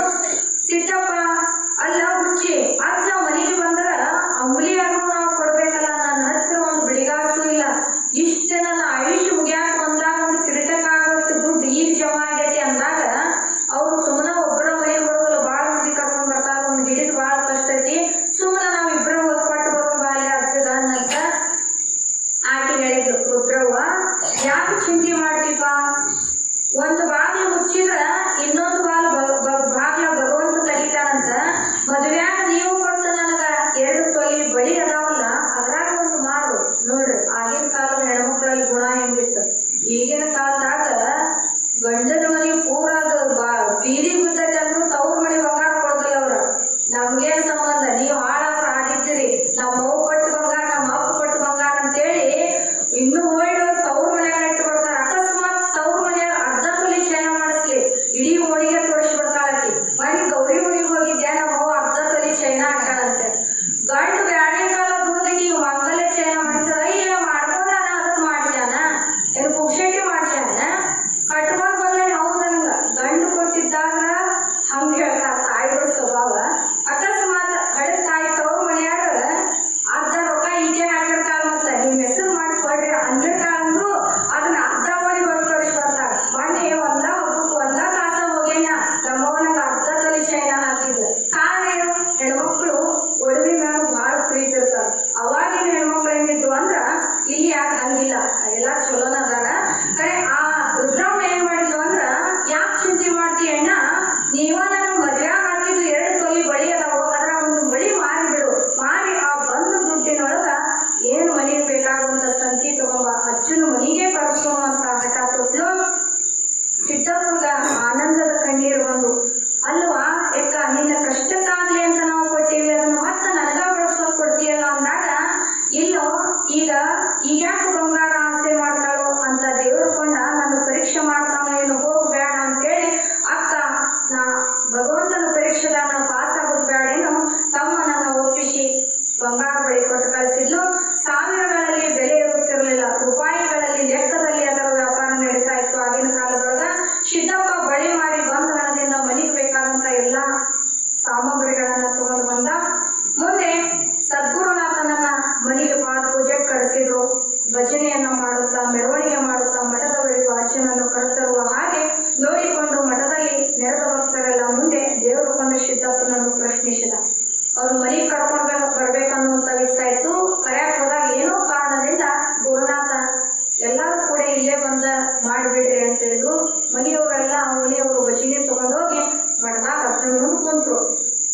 ದೇವ್ರ ಕೊಂಡ ಅರ್ಜುನ ಅಂತ ಅಲ್ಲೇ ಸಿದ್ದಪ್ಪ ಬೆಳ್ಳಿ ಕಿರೀಟ ಏನೋ ಬಹಳ ಚಂದ ಮಾಡಿಸಿ ನನಗಾಗಿ ಮಾಡಿಸಿದ ನಿನ್ನ ಭಕ್ತಿಗೆ ಮೆಚ್ಚುತ್ತಾನೆ, ಆದ್ರ ಕಿರೀಟದ ಮ್ಯಾಲ ನೀನ ಕೊಟ್ಟಿ ಅಂತ ನಿನ್ನ ಹೆಸರು ಹಾಕಿಸ್ತೀಯೇನು ಅಂದ್ರಂತ. ಮತ್ತೆ ಅವರ ಹುಚ್ಚರಾದ್ರ ಮೊದ್ಲ ಹಾಕ್ಷೆ ಕೊಟ್ಟನೆಪ್ಪ, ಇಲ್ಲ ಬೈಟ್ ಕೂಡ ಹಾಕಿಸ್ಕೊಂಡು ಬರ್ತಾನೆ ಅಂತಿದ್ರು. ಆದ್ರ ಅಚಲವಾದ ನಂಬಿಕೆಯಿಂದ ಇಟ್ಟಂತ ಸಿದ್ದಪ್ಪಗ ಆ ರೀತಿ ಪ್ರಶ್ನೆ ಮಾಡಿದಾಗ ಸಿದ್ದಪ್ಪ ಹೇಳ್ತಾನ, ಯಪ್ಪ ಯಾಕಪ್ಪ ನನ್ನ ಭಕ್ತಿ ನಿನಗ ಹಿಡಿಸ್ಲಿಲ್ಲ ಏನೋ ತಂದೆ, ಹಿಂಗ್ಯಾಕ್ ಮಾತಾಡ್ತೀಯ ಅಂತ ಸಿದ್ದಪ್ಪ ಅಂದ. ದೇವ್ರ ಕೊಂಡ ಅಂತಾನ, ಅಲ್ಲೋ ಅದ್ರ ಮ್ಯಾಲ ಹೆಸರಿದ್ರೆ ಎಲ್ಲಾರಿಗೂ ಗೊತ್ತಾಗತಿ ಸಿದ್ದಪ್ಪನ ಮಾಡ್ಸ್ಯಾನ ಅಂತ ಹೇಳಿ ಅದಕ್ಕೆ ಹೇಳಿನಿ ಅಂದ್ರಂತ. ಸಿದ್ದಪ್ಪ ಹೇಳ್ತಾನ, ತಂದೆ ನಾ ಯಾರಿಗೂ ಗೊತ್ತು ಮಾಡಿಸೋದಕ್ಕ ಮಾಡ್ತಿಲ್ಲ, ನಾನು ನನ್ನ ಭಕ್ತಿಗೆ ನೀನು ಹಾಕಬೇಕು ಅಂತ ಇಷ್ಟಪಟ್ಟೆ, ನೀನು ಹಾಕಿಕೊಂಡು ನನಗೆ ಖುಷಿ ಕೊಟ್ಟೆ. ಭಗವಂತ ನೀನು ಕರುಣೆಯಿಂದ ನನಗೆ ಕೊಟ್ಟೆ, ಅದನ್ನು ನಾನು ಭಕ್ತಿಯಿಂದ ನಿನಗೆ ಕೊಟ್ಟೆ. ಕೆರೆಯ ನೀರು ಅದು ಕೆರೆ ನೀರು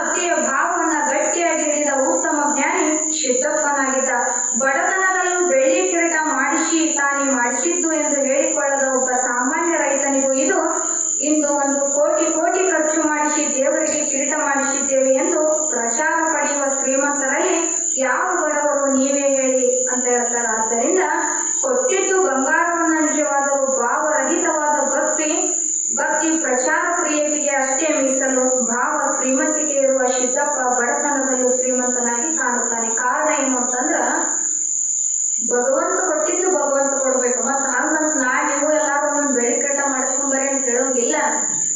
ದಾನ ರೂಪದ ಪ್ರಶ್ನೆ ಬಂದಾಗ ಎಲ್ಲಿ ಧರ್ಮದ ಕಾರ್ಯ, ಎಲ್ಲಿ ಭಗವಂತನ ಧರ್ಮದ ಕಾರ್ಯಗಳು, ಸತ್ಸಂಗ ಆಗಲಿ, ಧರ್ಮದ ಗೋಷ್ಠಿಗಳು ಎಲ್ಲಿ ನಡೆದಿರ್ತಾವ ಅಲ್ಲಿ ನಿಮ್ಮ ಧನವನ್ನ ದಾನ ರೂಪವಾಗಿ ಭಗವಂತ ಕೊಟ್ಟಿದ್ದು ಭಗವಂತ ಕೊಡಪ್ಪ. ಇಷ್ಟ ಸರಳತೆ. ಅವ್ ಬೆಳ್ಳಿ ಕಿರೀಟ ಮಾಡಿಸಿದ ಇದ್ರಾಗ ಉಳ್ದಾನ. ಆದ್ರ ನಿಮ್ಮ ಪುಣ್ಯದ ಧನ ಒಳ್ಳೆಯ ಕಡೆಯದು ವ್ಯಯ ಆಗಬೇಕು ಅಂತಂದ್ರ ಅದಕ್ಕ ಗಳಿಸಿದ ಧನಕ್ಕೆ ಕಿಮ್ಮತ್ತು ಸಿಗಬೇಕಾಗಿತ್ತು ಅಂದ್ರ ಅಂತ ಮಹಾತ್ಮರ ಸನ್ನಿಧಿಗೆ ಹೋಗಿ ಅಲ್ಲಿ ಎಷ್ಟಾಗ್ತದಲ್ಲ ಅದನ್ನ ಪ್ರೀತಿಯಿಂದ ಭಕ್ತಿಯಿಂದ ಅಲ್ಲಿ ಕರುಣಿಸಿದ್ವಿ ಅಂತಂದ್ರ ಅವ್ರ ಕೊಟ್ಟಿದ್ದು ಅವ್ರು ಕೊಡಾಕ ಬಂದಿರ್ತೇನೆ. ಅದೇ ರೀತಿ ಇವರಾದ್ರೂ ಕೂಡ ಭಗವಂತ ಕೊಟ್ಟಿದ್ದನ್ನ ಹೊಳ್ಳಿ ಅವನಿಗೆ ಎಷ್ಟು ಉದ್ದ ಚದರಂಗ ಹಚ್ಚಿದ್ನಲ್ಲ ಅಷ್ಟುದ್ದ ಪ್ರೀತಿಯಿಂದ ಅವರಿಗೆ ಬಿಟ್ಟು ಕೊಡುವಂತವರಾದ್ರು. ಮುಂದೆ ಗೌಡಪ್ಪನ ದತ್ತಕ ಆಸ್ತಿಗೆ ಗುರುಬಸಪ್ಪನ ತರುವಾಯ ತಮ್ಮನಾದ ಶಿವಬಸಪ್ಪನಿಗೆ ಗೌಡನೆಂಬ ನಾಮಕರಣ ಮಾಡಿದರು. ಗೌಡಪ್ಪನಾದ ಅವನ ಆತ್ಮಕ್ಕೆ ಶಾಂತಿ ಒದಗುವಂತೆ ಮಾಡಿದರು. ಮುಂದೆ ಗಂಗಪ್ಪನಿಗೆ ಇನ್ನೋರ್ವನಾದ ಚನ್ನಬಸಪ್ಪನೆಂಬಾತ ಮಗನು. ಅವನನ್ನು ಕೂಡ ಬಾವಿನಾಳದಲ್ಲಿ ತಂದಿಟ್ಟುಕೊಂಡು ತಾಯಿ ತಂದೆಗಳು ಸಲಹುವರಾದರು. ಮುಂದೆ ಚನ್ನಬಸವೇಂದ್ರ ಯೋಗಿಗಳವರ ಆಶೀರ್ವಾದದಿಂದ ಗೌಡಪ್ಪನ ವಂಶವು ವೃದ್ಧಿಗೊಂಡಿತು. ಅಲ್ಲಿಂದ ಗಂಗಪ್ಪನು ಗುರುನಾಥನಿಗೆ ಯೋಗ್ಯ ರೀತಿಯಿಂದ ನಡೆದುಕೊಳ್ಳುತ್ತಿದ್ದ. ಯಾವಾಗ ಅವನು ಮರ್ಮ ತಿಳಿತಲ್ಲ ಅವಾಗ ಅವ ಹೌದಪ್ಪ ಬೆಂಕಿ ಐತಿದ, ಅರ್ಥ ಮುಟ್ಟಿದ್ರು ಸುಡ್ತದೆ, ಮರ್ತು ಮುಟ್ಟಿದ್ರು ಸುಡ್ತದೆ ಅನ್ನುವಂಥ ಜ್ಞಾನ ಯಾವಾಗ ಆತೋ ಅವಾಗ ಅವ ಗುರುನಾಥನಲ್ಲಿ ಶಿಷ್ಯನಾಗಿ ಶಿಷ್ಯತ್ವವನ್ನು ವಹಿಸಿದ. ದಾನ ಕೊಟ್ಟಿರುವ ಭೂಮಿಯನ್ನು ಗಂಗಪ್ಪ ಬಿಟ್ಟುಕೊಟ್ಟನು. ಆದ್ದರಿಂದ ಭಗವಂತ ನರ ಆದಾನ ಅಂತ ನನ್ಮಗ ನರ್ಮನುಷ್ಯ ಆದಾನ ಅಂತ ಬಿಡುವಂತ ಅಸಡ್ಯ ಭಾವವನ್ನ ಮಾಡಿದವರಿಗೆ ಅಂಥವರಿಗೆ ದುಃಖ ತಪ್ಪಿಸಲ್ಲ. ಆದ್ದರಿಂದ ಗುರುವ ನರನೆಂದನಾಗಡೆ ಹಿಂದಡ ಭವಮಾಲೆ ಹಿಂಗದು. ನಮ್ಮಂಗ ಮನುಷ್ಯಾದಾನ ಅಂತಂದ್ರ ಹಿಂದಿನ ಹುಟ್ಟು ಸಾವು ಅನ್ನುವಂಥ ಭವಮಾಲೆ ನಿನಗ ಎಂದೂ ತಪ್ಪುವುದಿಲ್ಲ. ಗುರು ಶಬ್ದಕ್ಕೆ ರೋಷವ ಮಾಡಿದ್ದನಾದಡೆ ಮುಂದೆ ಶ್ವಾನನ ಬಳಗದೊಳಿಪ್ಪನು. ಅಕಸ್ಮಾತ್ ನೀ ಗುರು ಅನ್ನುವಂಥ ಶಬ್ದಕ್ಕ ನಿನ್ನ ಅಹಂಕಾರದಿಂದ ರೋಷದ ವಾಕ್ಯಗಳನ್ನ ಆಡಿದಿ ಅಂದ್ರ ಮುಂದೆ ನಿನಗ ಶ್ವಾನ ಅಂದ್ರ ನಾಯಿ ಜನ್ಮ ಬರುವುದು ತಪ್ಪಿದ್ದಲ್ಲ. ಗುರು ಉಪದೇಶವ ಮೀರಿದನಾದಡೆ ಗುರುವಿನ ವಾಕ್ಯವನ್ನ ನೀ ಮೀರಿದ್ದಾದ್ರ ಭವಕರ್ಮ ಹಿಂಗದು, ದುಃಖ ತಪ್ಪಿದ್ದಲ್ಲ. ಇದು ಕಾರಣ ಶ್ರೀ ಗುರುಲಿಂಗವು ಭರ್ಗೋ ದೇವರೆಂದು ಅರಿದು ಕೂಡಲ ಚಂದ ಸಂಗಯ್ಯ ಇದನ್ನು ನಂಬದಿರ್ದಡೆ ಭವ ಹಿಂಗದು. ಗುರುನಾಥ ಅನ್ನುವಂಥದ್ದು ಮನುಷ್ಯ ಜನ್ಮಕ್ಕೆ ಬಂದರೂ ಕೂಡ ಅದನ್ನು ನಾವು ಅರ್ಥಕೊಳ್ಳಿಲ್ಲ ಅಂದ್ರ ಹುಟ್ಟು ಸಾವು ಎಂಬ ಚಕ್ರಗಳಿಂದ ನಿನಗೆ ಬಿಡುಗಡೆ ಎಂದಿಗೂ ಆಗುವುದಿಲ್ಲಪ್ಪ. ಆದ್ದರಿಂದ ಭಗವಂತ ಸ್ವರೂಪದಲ್ಲಿರ್ತಕ್ಕಂಥ ಸದ್ಗುರುನಾಥ ನಮ್ಮಂಗ ಮನುಷ್ಯಾದಾನ ಅನ್ನುವಂಥ ತಪ್ಪು ಕಲ್ಪನೆಯನ್ನು ತಿಳಿಬೇಡ. ಆದ್ದರಿಂದ ಇಲ್ಲಿ ಯಾವಾಗ ಗುರುನಾಥ ನರ ಅಥವಾ ಗುರು ಅದಾನ ಅಂತ ತಿಳ್ಕೊಂಡ್ರಲ್ಲ ಅವಾಗ ಅವರಿಗೆ ಗುರುವಿನ ಮಹಿಮೆಯನ್ನು ತಿಳಿಯುವಂಥದ್ದಾಯಿತು. ಅವಾಗ ಅವರಲ್ಲಿ ಶಿಷ್ಯತ್ವವನ್ನು ವಹಿಸಿದ್ರು. ಆ ವಂಶವು ಈಗಲೂ ಅಭಿವೃದ್ಧಿಗೊಂಡಿರುತ್ತದೆ. ಇದು ಚನ್ನಬಸವೇಂದ್ರ ಯೋಗಿಗಳು ಶಾಪಾನುಗ್ರಹ ಸಮರ್ಥರು ಎಂದು ಅನ್ನುವುದನ್ನು ಅರಿತುಕೊಂಡು ನಡೆದವರಿಗೆ ಸುಖವಾಗುತ್ತದೆ. ಇಲ್ಲವಾಗಿ ಮೈಮರೆತು ನಡೆದುಕೊಂಡರೆ ಅವರಿಗೆ ದುಃಖವನ್ನು ಒದಗುವುದು. ಇದು ನಿಶ್ಚಯವಾದ ನುಡಿಯಾಗಿರುತ್ತದೆ ಎಂಬಲ್ಲಿಗೆ 28ನೇ ಅಧ್ಯಾಯಕ್ಕೆ ಮಂಗಲ ಮತ್ತು ಸರ್ವರು ಸದ್ಗುರುನಾಥನ ವಾಕ್ಯವನ್ನು ಆಚರಿಸಿದರೆ ಸುಖಿಗಳಾಗುವಿರಿ ಎಂಬಲ್ಲಿಗೆ ಕಲ್ಯಾಣ ಮತ್ತು ಇದನ್ನು ನೆನಪಿನಲ್ಲಿಟ್ಟುಕೊಂಡು ದಿನಕ್ಕೊಮ್ಮೆ ಗ್ರಂಥ ಪಠಿಸಿರಿ ಸುಖಿಗಳಾಗುವಿರಿ ಅಂತ ಹೇಳ್ಯಾರ. ದಿನ ಯಾರಿಗೂ ಗ್ರಂಥ ಓದಕ್ಕಾಗುದಿಲ್ಲ, ನಿಮ್ಮ ಕೆಲಸ ಭಾಳ ಇರ್ತಾವ. ಆದ್ದರಿಂದ ದಿನ ಓದೋದು ಓಂಕಾರೇಶ್ವರ ಶ್ರೀಗಳು ಹೇಳ್ಯಾರ, ನಿಮಗೆ ದಿನ ಓದಕ್ಕಾಗುದಿಲ್ಲ. ಅದಕ್ಕಾಗಿ ಇಂಥ ಯಾವ ಶ್ರಾವಣ ಮಾಸದೊಳಗೆ ಯಾರ್ದ ಮಹಾತ್ಮರ ಚರಿತ್ರೆ ಆಗಲಿ ಅವಾಗರ ಒಂದು ತಿಂಗಳ ಶ್ರದ್ಧಾಭಕ್ತಿಯಿಂದ ಬಂದು ಕೇಳಿದ್ರಿ ಅಂದ್ರೆ ನಿಮ್ಗೆ ವರ್ಷವಿಡೀ ಮುನ್ನೋಷ್ಟು ಸುಖ ಆ ಭಗವಂತ ಕರುಣಿಸಿ ಕೊಟ್ಟು ಕಾಪಾಡಲಿ ಅಂತ ಹೇಳುತ್ತಾ ಇವತ್ತ 28 ಮತ್ತು 29ನೇ ಅಧ್ಯಾಯಕ್ಕೆ ಸಂಪೂರ್ಣ ಮಂಗಲವಸ್ತು. ಓಂ ತತ್ಸತ್ ಪರಬ್ರಹ್ಮಣೇ ನಮಃ. ಜೈ